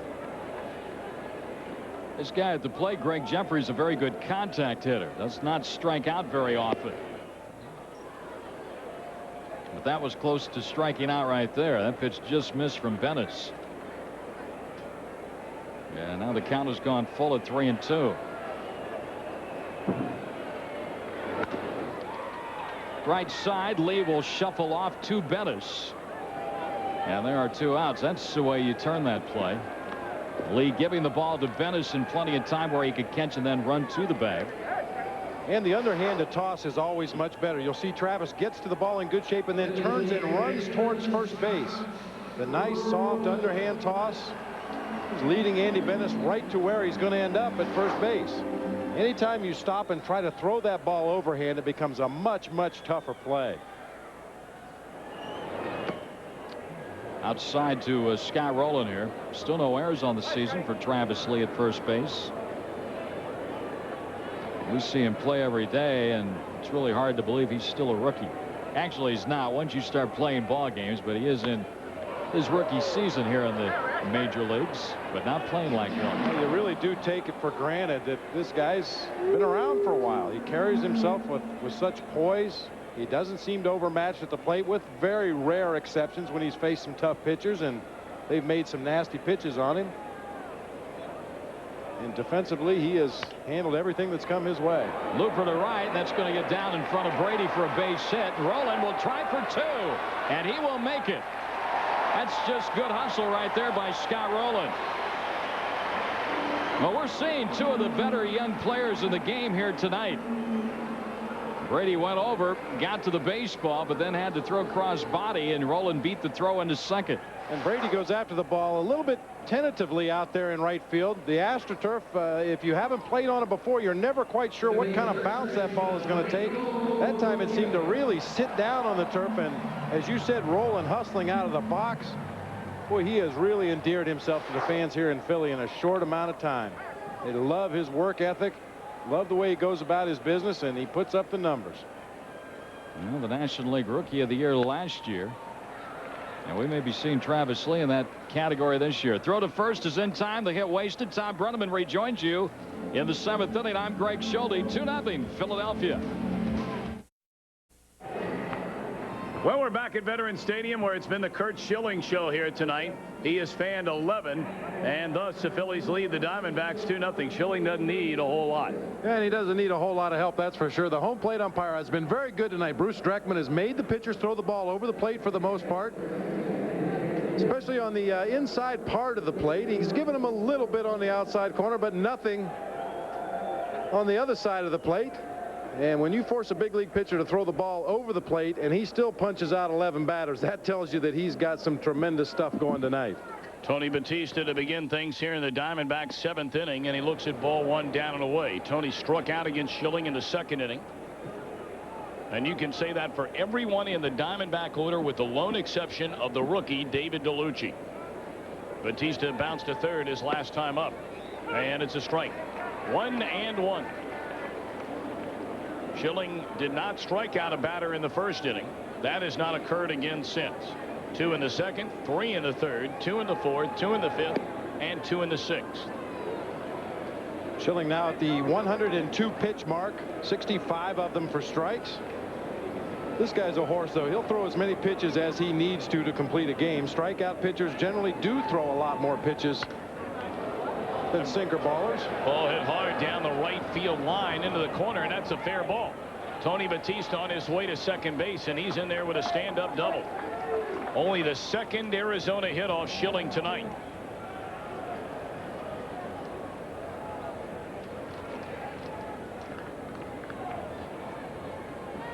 Trailing by only 2 runs. Andy Benes 3 hitters away right now. A good time to get somebody going in that bullpen in the event the Diamondbacks can score a run. Tough fastball off the outside corner. Tony Batista goes with it right down into that right field corner. Pretty nice play down there by Bobby Abreu to hustle that ball back into the infield quickly. So now the batter Brent Brady, and he looks at a strike on the outside corner.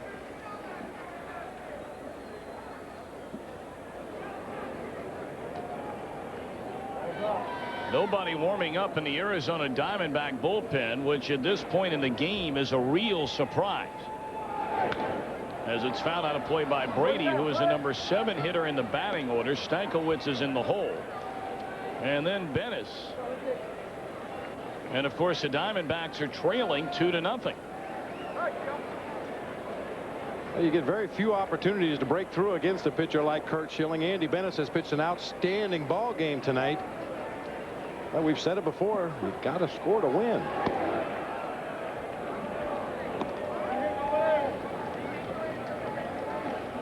One ball and 2 strikes, and no sooner are we talking about it, some bodies beginning to stir down there in the Diamondback bullpen, realizing that Schilling is tough to get to, and Russ Springer is taking off the jacket. Batista started the 7th with a double. And it's now 2-2 to Brady.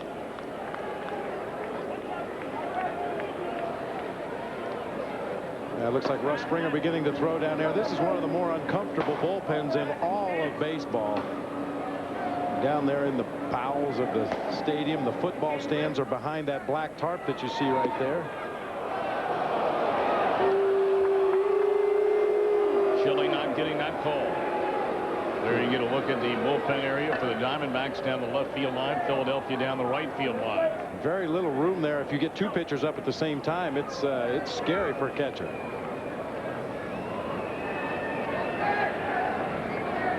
The 3-2 pitch to Brady is swung on and fouled out of play. And normally you'd like to see the left-handed hitter pull the ball to the right side and at least advance Batista to third base, and that's not always an easy task against somebody that's throwing fastballs at 95 and 96 miles an hour.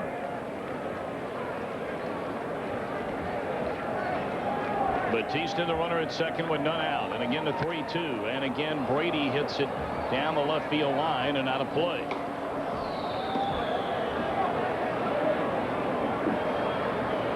It's only a 2-run deficit for the Diamondbacks against Schilling. Andy Benes, as Bobby mentioned, has pitched quite well here tonight. You see the numbers for Brady in these positions, and he has Batista out at second base right now.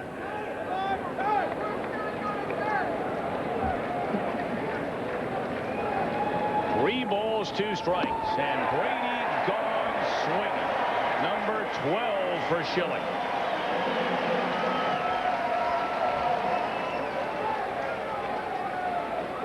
Well, we have a new rule on our telecast. Any pitcher who strikes out 12 or more batters automatically is part of our Discover card payback playback. That's for anybody. And it won't happen that often this year. I mean, we're going to see a few pitchers strike out 12, 13, 14 batters in a game, but that's not as common as you might think.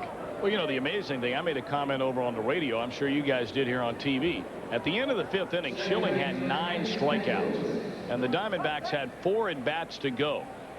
So 12 batters at the very minimum Schilling had to retire.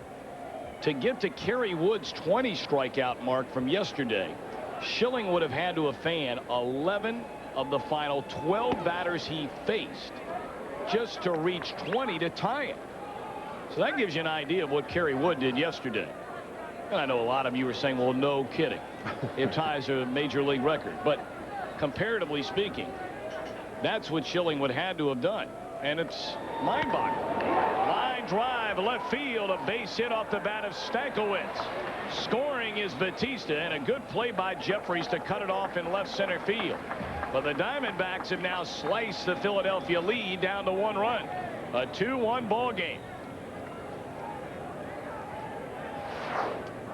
DeLucci earlier in the ball game. Stankiewicz here. Just a good quick swing at the plate. Didn't try to overpower the ball. Got a breaking ball that hung up. Lined it into left center field. Andy Benes is going to bat. And you would assume he's up there to sacrifice. Well, I would hope so. I don't think you'd send Andy Benes at the plate to try to drive in a runner from first. Gets the bunt down the first base side to Bronya. Nice job.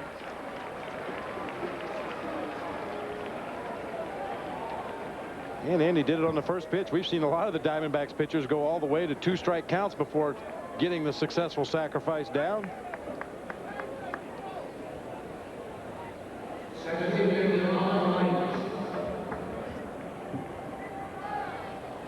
So now after the sacrifice, you have 1 crack at it to get the tying run in from second base.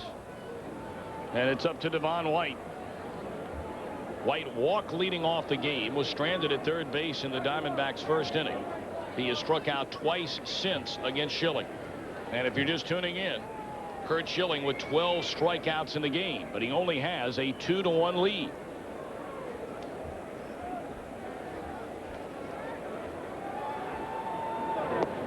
Ball 1.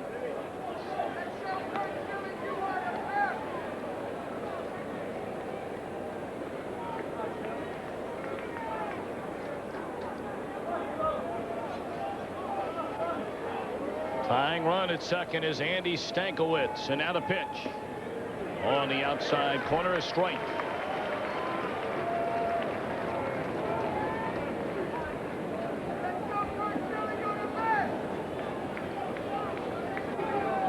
Devon White had a fabulous World Series at 93 set for Toronto against Schilling and the Phillies. Here's a 1-1 and a fastball inside. For the Blue Jays in the Fall Classic that year, Devon White hit 1 home run, knocked in 7 runs in the series, had 3 doubles and 2 triples. And Schilling was the ace of that 93 Philadelphia team.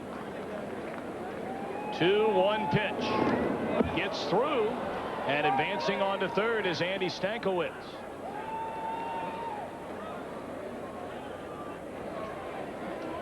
Well, we mentioned earlier that Lieberthal has known more for his defense than his offense in the past.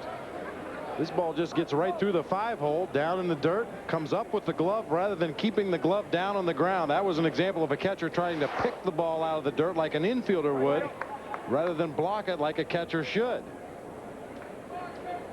A wild pitch charge to Schilling, so now the Diamondbacks have a tying run in the form of Stankiewicz just 90 feet away, but 2 are out. Here in the D-back 7th, 3-1 to Devon White. Is strike 2. You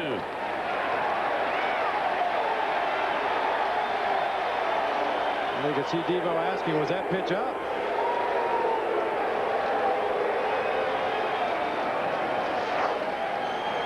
Well, sometimes there's a question as to whether did I swing at it or was it on the call, but you can see Devo did not swing at that pitch. He held his bat back. Bruce Dreckman called that on the pitch. 3 balls, 2 strikes. Fouled out of play.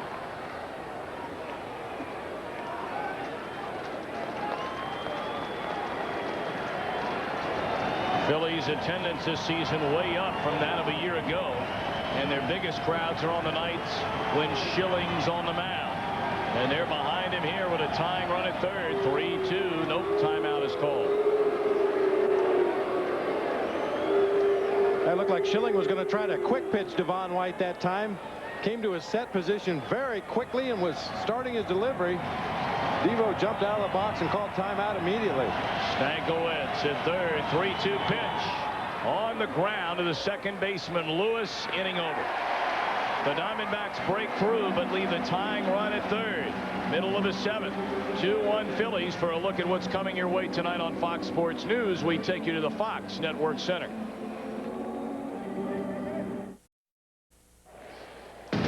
Welcome back to Fox Sports Arizona, your region of Fox Sports Net, and our coverage of Arizona Diamondbacks baseball. Diamondbacks trailing the Phillies and Curt Schilling 2-1. Only 7 hits for the 2 teams combined in this one. Schilling and Benes have been on top of their games. Of course, Benes, easy to overlook what he's done tonight. Only has given up 2 runs on 4 hits. He's fanned 4 and not walked but 1 batter. Here's a pitch. On the outside corner, a strike to Mike Lieberthal, who is fly to right and grounded to third.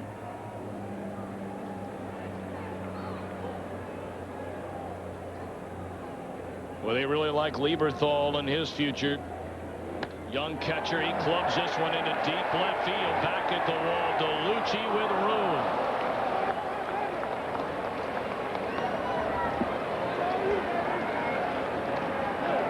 Didn't sound like Lieberthal hit that ball off the good part of the bat there on the 0-2 count. Andy Benes tried to come in with a fastball. Didn't get it in quite as far as he would like, but got it in far enough to get it off the sweet spot of the bat.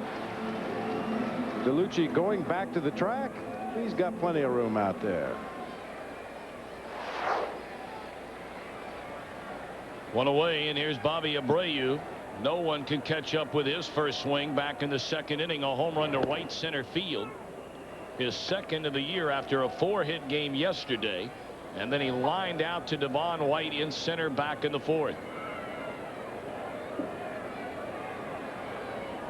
Abreu right now by and large playing against right-handers only, but he did have a couple of hits yesterday against a left-hander and said that's something he's been working very much on because he would like to become obviously an everyday player.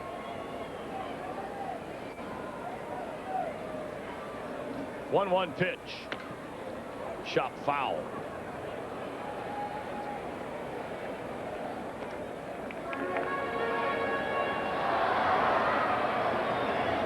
You look at Mark Leiter, who is the closer for this Phillies ball club with the absence of Ricky Bottalico. Leiter came into spring training with the hopes of winning a job in the starting rotation, found himself pitching out of the bullpen, but when Bottalico went down, Leiter was the guy they went to close games. And boy, has he done a good job. Got 2 saves, an ERA of under 2. He's won 2 ball games and hasn't lost one yet. 2-2 delivery. Fastball missed the outside corner. Of course, Mark Leiter is the brother of Al Leiter. We've seen him on this trip already for New York. And there's a 3rd Leiter brother, Curt. There may be more, but I know Curt. He works as a representative for one of the shoe companies and was a very good athlete in his own right growing up. Once again, can you imagine the burnout games? 3-2 is low, ball 4. Well, we got a moment we'd like to send a hello out from a friend of ours here in Philadelphia. Harold Palmer works here at the Vet. He's a supervisor in the luxury suite level here, and his 2 boys, Andrew and Adam, are watching back in Glendale tonight, so they're watching the game on Fox, and he wants to tell them that he'll be there on the 16th of May, and he can't wait to see them. Sounds like a good deal. Benes' 2nd walk of the game. And Abreu has drawn his 16th of the season. Well, he'll earn his way into the lineup If he's not hitting, he'll be there on an everyday basis as long as he's getting on, and that's what he's doing right now.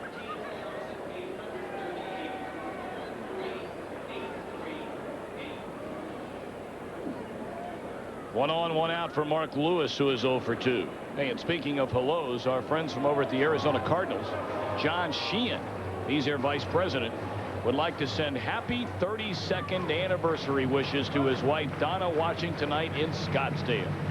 32 big ones. So congratulations. They have 6 kids. Aaron, Shannon, Sean, Megan, Brendan, and Quinn. They were born on this date in Chicago, 1966. Well, our congratulations to John. Absolutely. Good man. Well, you'll be knocking on the door of that pretty soon. You and Joan have been together how long now? That'll be 24 this August. Wow.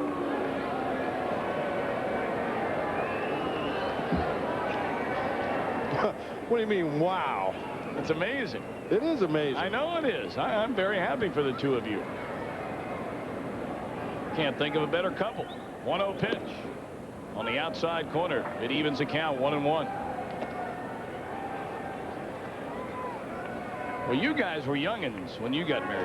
Yeah, I got married after my sophomore year of college. She helped me graduate. I was majoring. By what? Going to class for you? Well, no, making me go to class. As you know, I was majoring in academic survival for 2 years. Got my degree, and we started our career together. And you swung through what cities on the way to Arizona? Great Falls, Montana, Cedar Rapids, Iowa, Fresno, California, a couple of times, Shreveport. Runner going now and driven into deep right field. Brady has room at the track. And that's out number 2. Phoenix a couple times, Toronto, San Francisco, and now back to Phoenix. Cincinnati for a short period of time. Chicago when we worked together there in 90 and 91. I've still got boxes in the garage from way back. I have no idea what's in them. I'm afraid to open them. I'd be afraid too, especially knowing you and Joan. 2 down, and here's Desi Relaford. Benes trying to get out of the 7th inning. Diamondbacks trailing by a run, and they have 2 more cracks at Curt Schilling and or Mark Leiter.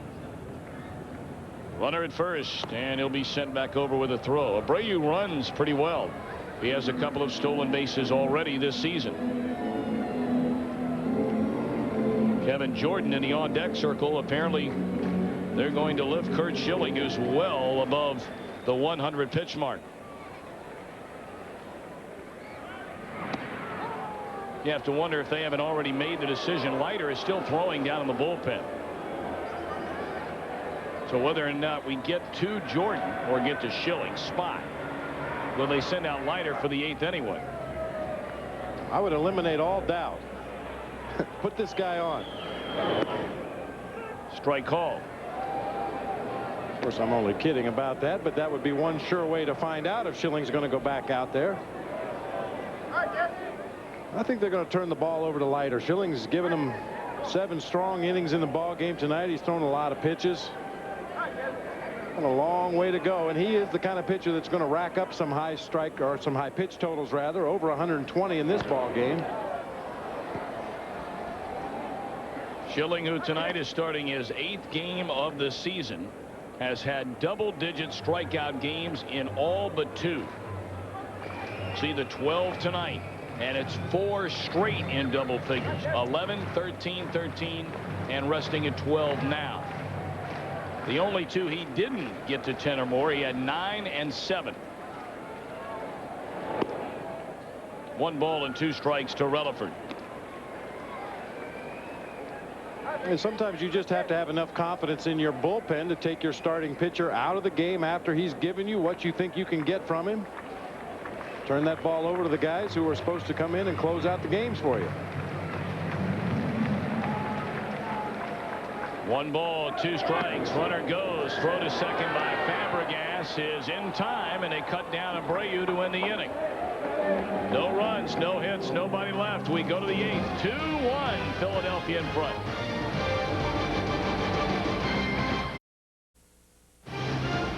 Diamondbacks on Fox Sports Arizona, being brought to you by the Room Store, where we put it all together to save you more at the Room Store. By Genuine Chevrolet, the cars more Americans trust. And by SRP, delivering more than power. Diamondbacks trailing the Phillies here in the opener of this 4-game series, 2-1 at the end of 7. Schilling is out, and now on to pitch right-hander Mark Leiter. Well, you get a look at the numbers we talked about from Mark Leiter on the season. 2-0 record, 2 saves, a 1.89 ERA. He has not blown a save since taking over for Ricky Bottalico. Last year with the Phillies as a starter, he started 31 ball games, led the National League with 17 losses, 10 wins, 17 losses, led the National League, surrendered 132 runs, has a tendency to get wild. You must be patient, make him throw strikes. Leiter has done that and more, now working as the closer. Bob mentioned earlier Ricky Bottalico is injured right now on the disabled list. Leiter, since becoming the closer, has a 2 saves, a 1-0 record, and the ERA actually better than it is overall for the season at 1.50. So now David DeLucci to begin things. And it's a strike knee high on the outside corner. Travis Lee to follow, and then Matt Williams. Left-handers only batting 138 against Mark Leiter this season. And that will go down on this ground ball to Mark Lewis. 1 away. Why are the lefties struggling against Leiter? Well, the only thing I can figure, Leiter throws a couple of different fastballs, one that's straight, one that will sink. He also throws a split-fingered fastball. His third best pitch is a slider, a pitch that he uses more often on right-handed hitters. Our mobile home run leaders, Travis Lee has 7. And you see the rest behind him.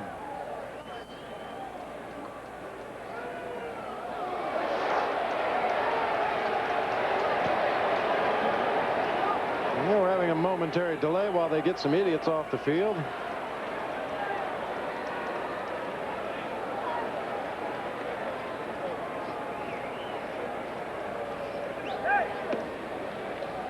And Mark Leiter's going to throw a few warm-up pitches here while we wait for security to do their job. Yeah, Leiter throws that sinking fastball down and away from the left-handed hitters. He can really stay away from the strength of the left-handed hitters. Talking to some of the other members of the Phillies and some of the members of the coaching staff, they feel that he's perfectly suited to be a closer. Bottalico is going to be the guy when he comes back, no doubt about it. But Mark Leiter is one of those pitchers that the less time he has to think about what he's going to do, the more successful he's going to be. Travis Lee, first pitch swinging and dumps it foul into the seats. He's a very analytical pitcher about his mechanics and which pitch should I throw in what situation and what are the hitter's strengths, what are my strengths, and he really thinks a lot out there on the mound. And when you're a starting pitcher and you have 3 or 4 days to think before you go out there and take the mound, a lot of time it works against you. 1-1 now to Travis Lee, who is 0 for 2, has bounced into a double play, struck out, and walked against Schilling back in the 6th, his last trip. We're in the 8th. Diamondbacks down a run. Travis could tie this baby up with one big swing of the bat, but he fouls that one away. It's 1-2.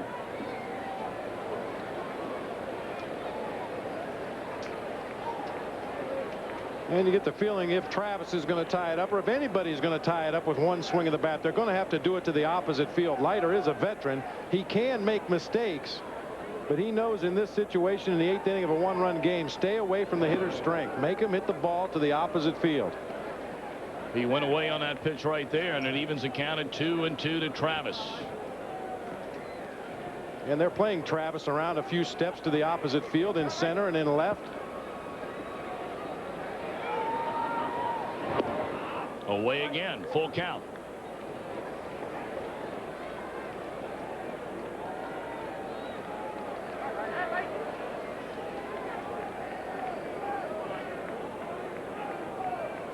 Three balls, 2 strikes to Travis Lee. And it's strike 3 called on the outside corner. See Travis, maybe the frustration beginning to set in. Very borderline call right there. Take another look. Well, that's a pitch that Bruce Dreckman has been giving the pitchers on both sides all night long. Outside corner, maybe an inch or two off the outside corner, but has forced him to throw the ball over the plate on the inside part. He's been consistent all night both ways. Matt Williams now the batter. 0 for 2 has popped to second, struck out and walked. Williams with 6 home runs on the season, and it's outside, ball 1. Now once again, Leiter going away. Matt Williams is going to beat him with one swing of the bat. It's going to have to be hit to right center field unless Leiter makes a mistake.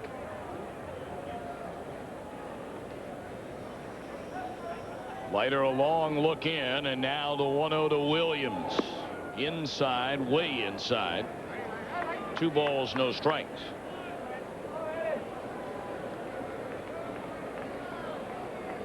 Be on Fox Sports Arizona tomorrow afternoon beginning at 4 o'clock, and then on Channel 3 Saturday and Sunday.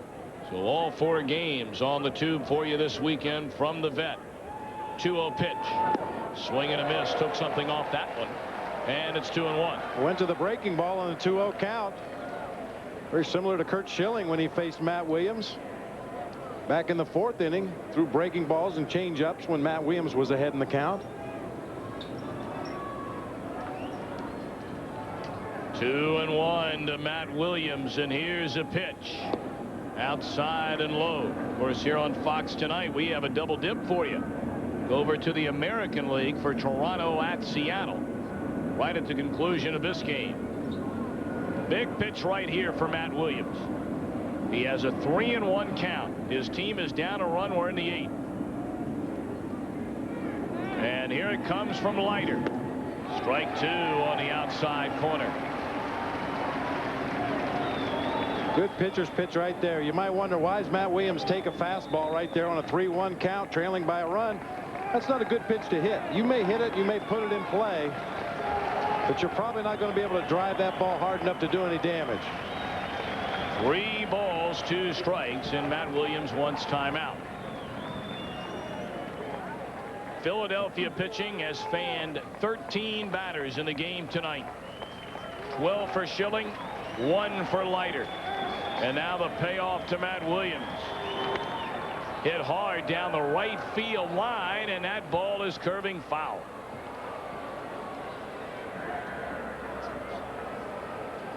Well, Matt Williams certainly has enough power to hit the ball out of Veterans Stadium to any part of this ballpark. And the way they're working him, you almost have to concede the inside part of the plate, look for something out over, and try to drive it that way. Again, 3 balls, 2 strikes. Matt, you see what he's done at the vet, and now the pitch. Foul back. He had a real good cut right there.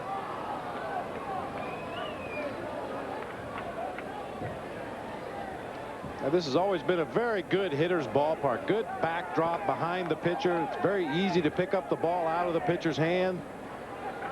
And as we've mentioned throughout the broadcast, the ball carries well to all parts of this ballpark.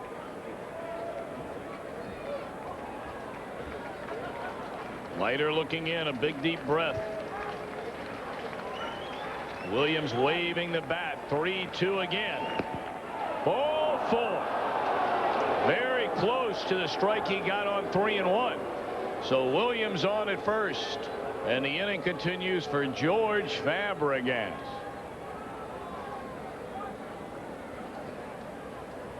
I think this pitch is a little bit lower than the one he called for a strike on the 3-1 count. You see Lieberthal, he tried to pull it up a little bit right there, but he was pretty sure that was going to be called a ball. He started on down to first base before the call was made. Fabregas 0 for 3. He struck out with the bases loaded, ending the 6th inning. George was having a lot of trouble getting the bat head out in front of home plate against Curt Schilling. Leiter does not throw nearly as hard as Schilling, and he'll mix in more off-speed stuff. 0-1 to Fabregas. Williams a tying run at first with 2 away in the 8th, and he popped it up. That'll end the inning. Rolen is there, and the Diamondbacks are through in the 8th. 2-1, Philadelphia in front.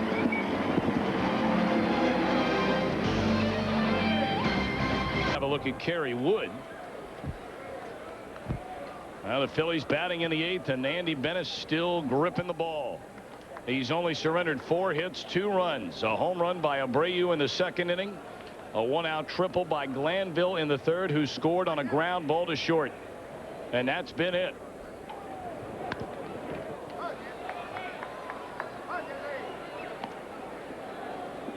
Felix Rodriguez, just in case, beginning to get loose. You would assume, and it's never easy to do that, of course, but Benes has the 8 and number 9 hitter here in the inning, as that one is slapped foul and out of play. Now, Relaford's had a very good year, but Benes has handled him rather easily tonight.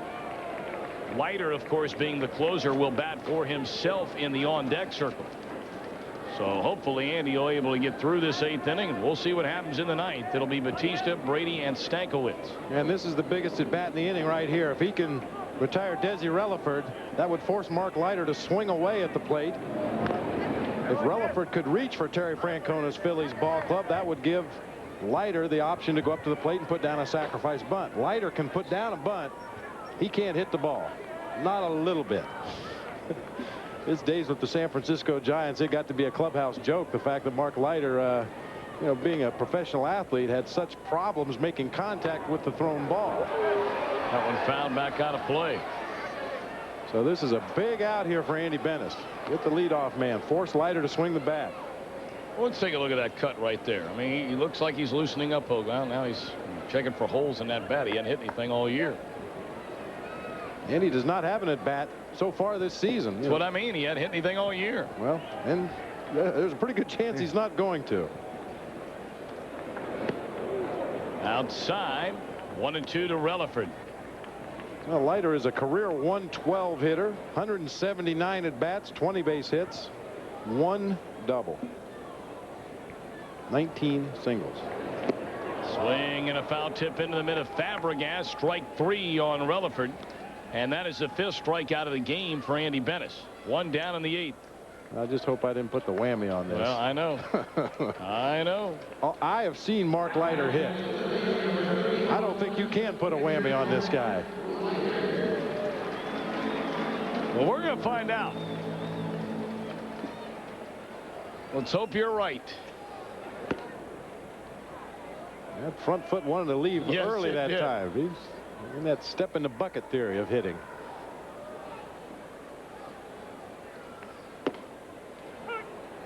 One and one.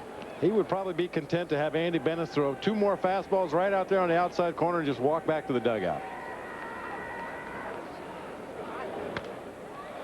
Whoa, punches it down the right field line out of play.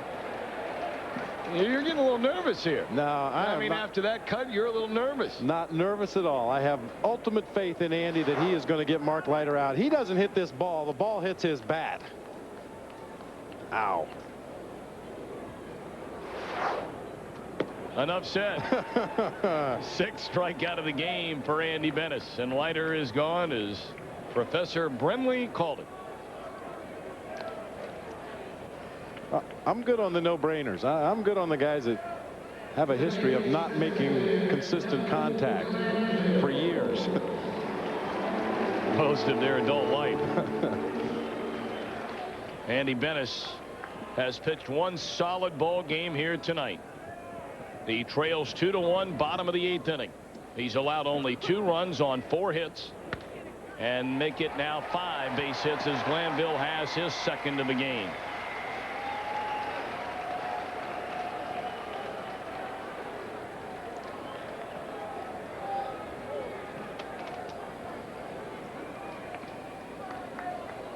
Benes has only walked 2. We mentioned he struck out 7. And maybe just a little slow getting started here tonight. He allowed a single and a walk in the 1st inning, got a line drive double play, allowed the home run in the 2nd. A 1-out mistake in the 3rd to Glanville, but that is only Philadelphia's 2nd hit over the last 5 innings. Now, Andy has made very few mistakes in the ball game since that 3rd inning. Keep an eye on Glanville over there. He has stolen 6 bases this year, very fast, as we documented earlier. And Jeffrey's a guy at the plate that Not afraid to hit deep in the count. He's used to hitting with 2 strike counts. Very good contact hitter. He'll take a pitch or 2 here if the Phillies choose to start Doug Glanville over there at first base.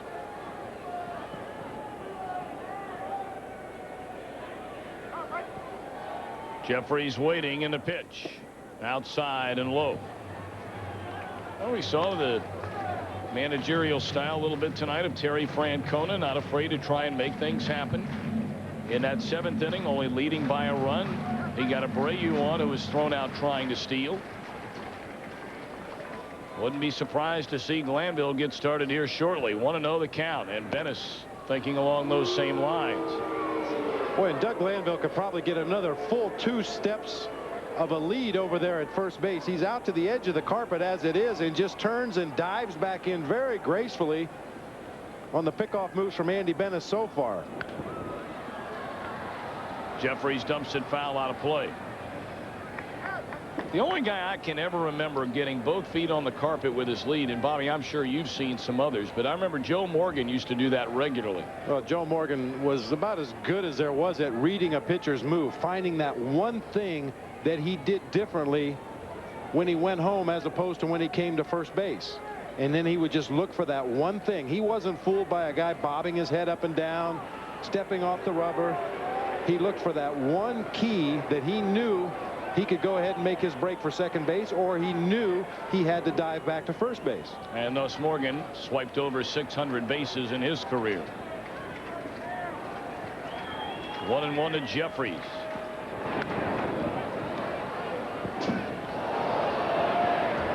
Plus, Joe Morgan spent a year or 2 here in Philadelphia. It was almost like a mass exodus from those great Cincinnati Big Red Machine teams. Pete Rose signed the big free agent deal to come here to Philadelphia. Soon followed by Tony Perez, Joe Morgan, among others. They were the National League champs in '83, but '80 was the year they came over and all won together.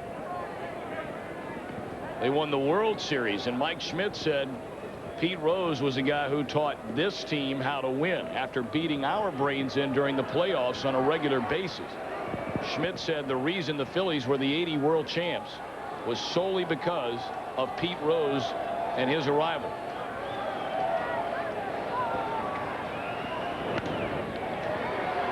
Shallow left field coming in. DeLucci. It's going to fall in for a hit. And Glanville cruises into third. Jeffries to second. A 2-out rally for the Phillies. Runners at second and third, and Scott Rowland coming up.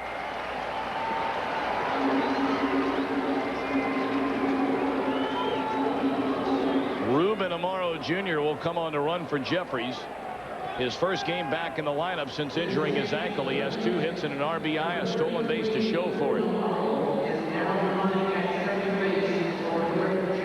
Well, this is a change that Terry Francona would make late in the ball game anyway for defensive purposes. We've talked about Jeffries' problems with the glove out there in left field, so get him out of there now. Get a man out there with fresh legs and a good ankle. Boy, the Diamondbacks really need this final out. They're only down a run looking ahead of the 9th inning. But Jeffries has kept this 8th alive as he talks to hitting coach Hal McRae. Rowland has walked, struck out, and doubled. This is one of those situations where the Diamondbacks really missed that left-hander in the bullpen. Scott Rowland, a very dangerous hitter. Got a bag open at first. Check swing and a miss. You'd like to have the option of walking this guy, perhaps bringing in a lefty to face Rico Brogna. But we don't have that option. Ricky Pickett, the only left-hander in the bullpen since being brought up from Tucson, was sent right back there prior to yesterday's game. 0-1 pitch. Strike 2, and Benes now a strike away from getting out of the inning.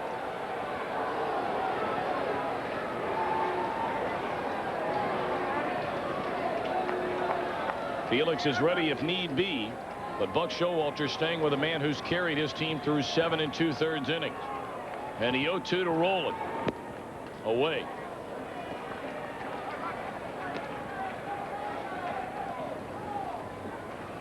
Diamondbacks only down a run here in the last of the 8th. Andy Benes wants to keep it right there. Runners at second and third, 2 away, 1-2 to Rolen is drop foul. And much like Leiter last inning on Matt Williams and on Travis Lee, keeping the ball away from the hitter's strength. Steady diet of fastballs and breaking balls on the outside corner here to Scott Rolen.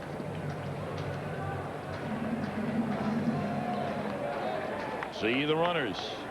Glanville and Amaro, third and second. And the 1-2. Just missed.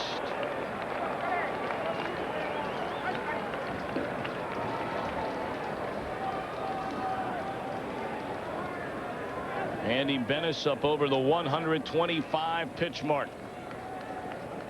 He needs one more strike here to end the 8th. 2-2 pitch. Well, he had some giddy up on that fastball, and it missed just off the inside corner. So now the count is full. Now this pitch is more for effect than anything else. He's worked him away, tries to push him back off the plate. You would have to think Benes is going to go back away again. He does, and it's up the middle. Stankiewicz, a long throw, pulls the lead off, throw to the plate, and safe. 2-run score.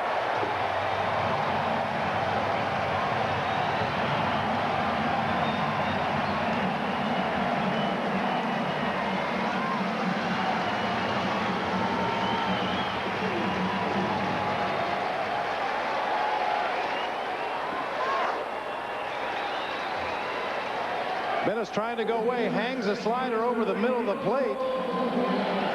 Stankiewicz tries to make the off-balance throw and one-hop it over to Travis at first base. It's very slow, doesn't get there in time, and then Travis's return throw to the plate is wide to the first base side, allowing Amaro to slide in uncontested at home plate.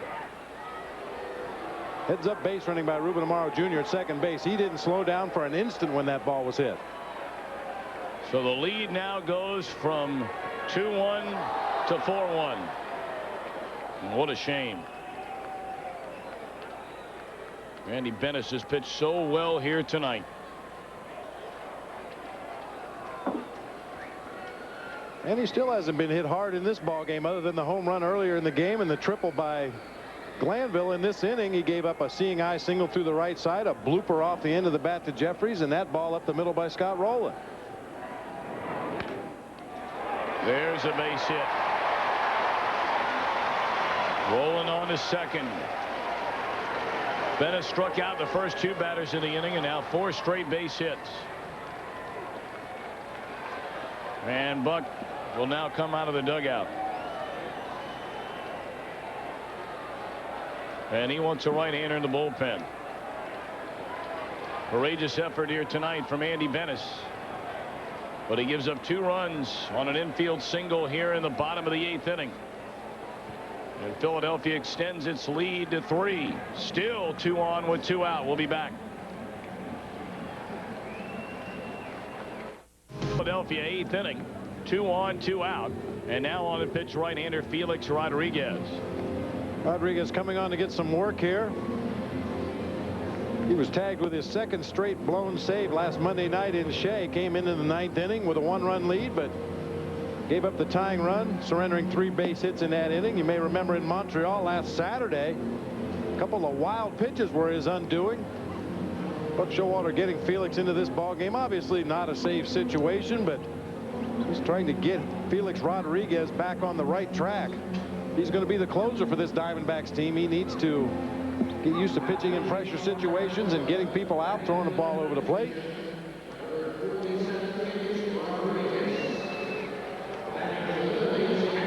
Runners at first and second. Rolen at second base. Brognon at first. And here's Lieberthal 0 for 3. 4 runs, 8 hits for Philadelphia. 1 run, only 3 hits for the Diamondbacks against Schilling and Leiter.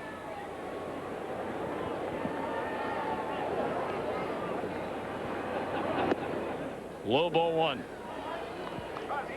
You know, Bobby, I brought it up over on the radio side, and I'm curious to hear. You've talked many times, Felix Rodriguez, about the fastball and how a lot of major league hitters, it doesn't matter really how hard you throw it, they are going to hit it sooner or later. And we've seen Felix, unfortunately, have a lot of that.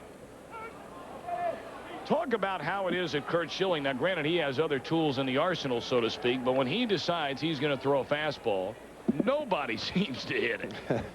Well, Curt Schilling has great command of that fastball as well. We saw him in the ball game today, painting the outside corner, going up the ladder, throwing high fastballs up around the letters. When he needed a strike, he had his catcher move out on that outside corner and threw a 91, 92 mile-an-hour fastball, just kind of guided it up there and could throw a strike almost whenever he wanted with that fastball on the outside corner. When he needed a strikeout, he was able to rear back and throw it 96, 97 up around the letters. That's in effect 2 different pitches he's throwing. Felix Rodriguez throws every pitch as hard as he can for the center of the strike zone. 94, 95, granted, with good movement. There you see 95 on the last fastball. But we haven't seen him throw anything else. And we haven't seen him pitch inside. You don't see big league hitters really heel dancing, as they call it in the batter's box, against Felix. They really dig in and lean out over that plate. Line drive into left field, but DeLucci is there, and that'll end the inning. But 2 runs on 4 hits, 2 men left. Diamondbacks bat in the 9th, trailing 4-1.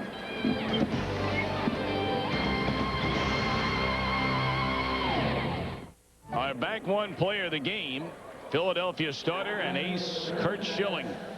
This strikeout on George Fabregas in the 6th inning left the bases loaded. One of 12 punch-outs in the game for Schilling.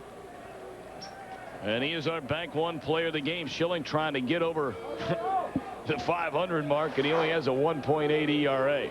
Look at that. We got enough Ks to make a K.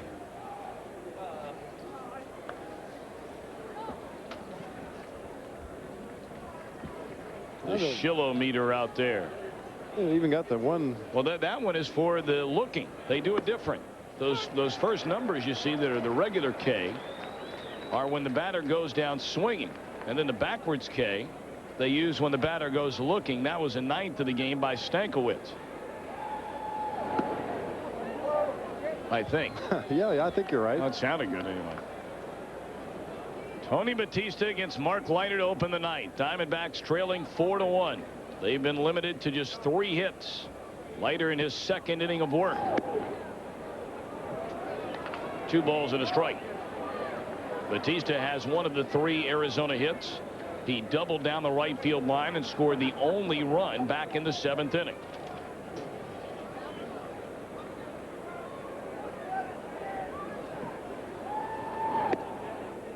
Three and 1. Diamondbacks need base runners. Look for one pitch in one zone right here. If you don't get it, even if it's a strike, you got to take that pitch. And he does take it.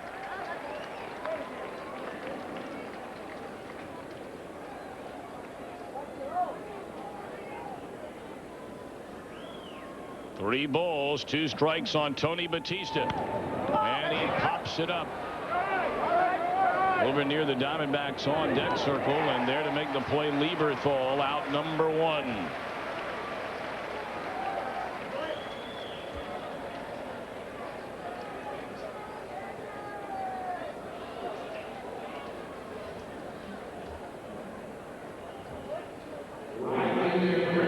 Leiter going for what would be his 3rd save of the year. He has not blown a save since taking over in that role. And now Brent Brady. First pitch swinging, lets a fly ball into left field. Easy play out there for Ruben Amaro. And the Diamondbacks are down to their final out of the game.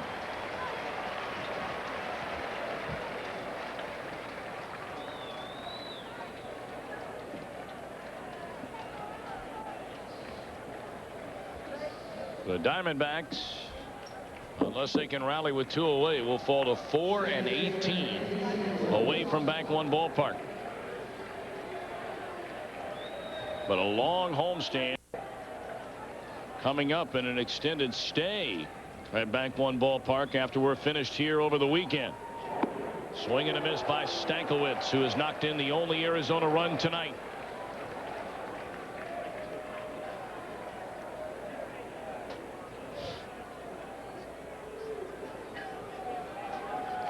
Oh, and 1, and Leiter delivers. Fouled back to the screen. Now 0-2.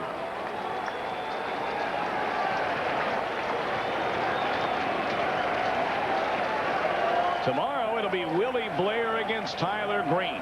And we'll have it for you right here on Fox Sports Arizona at 4 o'clock in the afternoon. And we'd love to have you with us. 0-2 to Stankiewicz. Down low. And of course right here on Fox Sports Net coming up next. Joining in progress the start of that Toronto-Seattle game from the Kingdome. Wife of Curt Schilling, knowing that her husband has a chance for the win tonight. He checked his swing and held up 2-2 to Stankiewicz.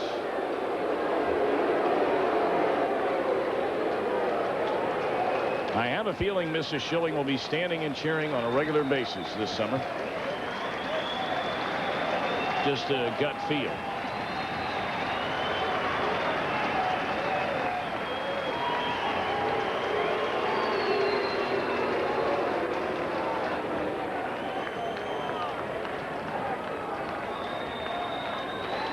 Two balls, 2 strikes. Stankiewicz waits in the pitch. Chop foul.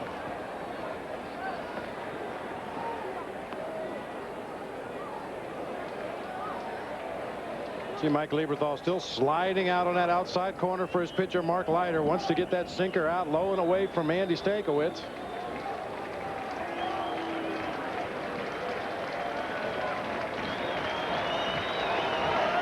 Ready to come back inside.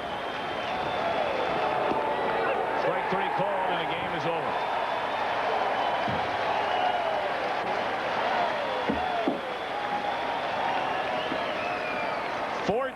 Diamondbacks tonight in the game go down on strikes. 2 against Schilling, or 2 against Leiter, 12 against Schilling, and our final score of 4-1. So for Bob Brenly and Greg Schulte, our entire crew, Tom Brenneman saying goodnight from Veterans Stadium. 4-1 Phillies over the Diamondbacks. We'll be back right here tomorrow on Fox Sports Arizona. Tune in at 4 o'clock for game 2 of the series. Hope you've enjoyed it. We've loved having you with us. You've been watching Diamondbacks coverage on Fox Sports Arizona, your home of Fox Sports Net.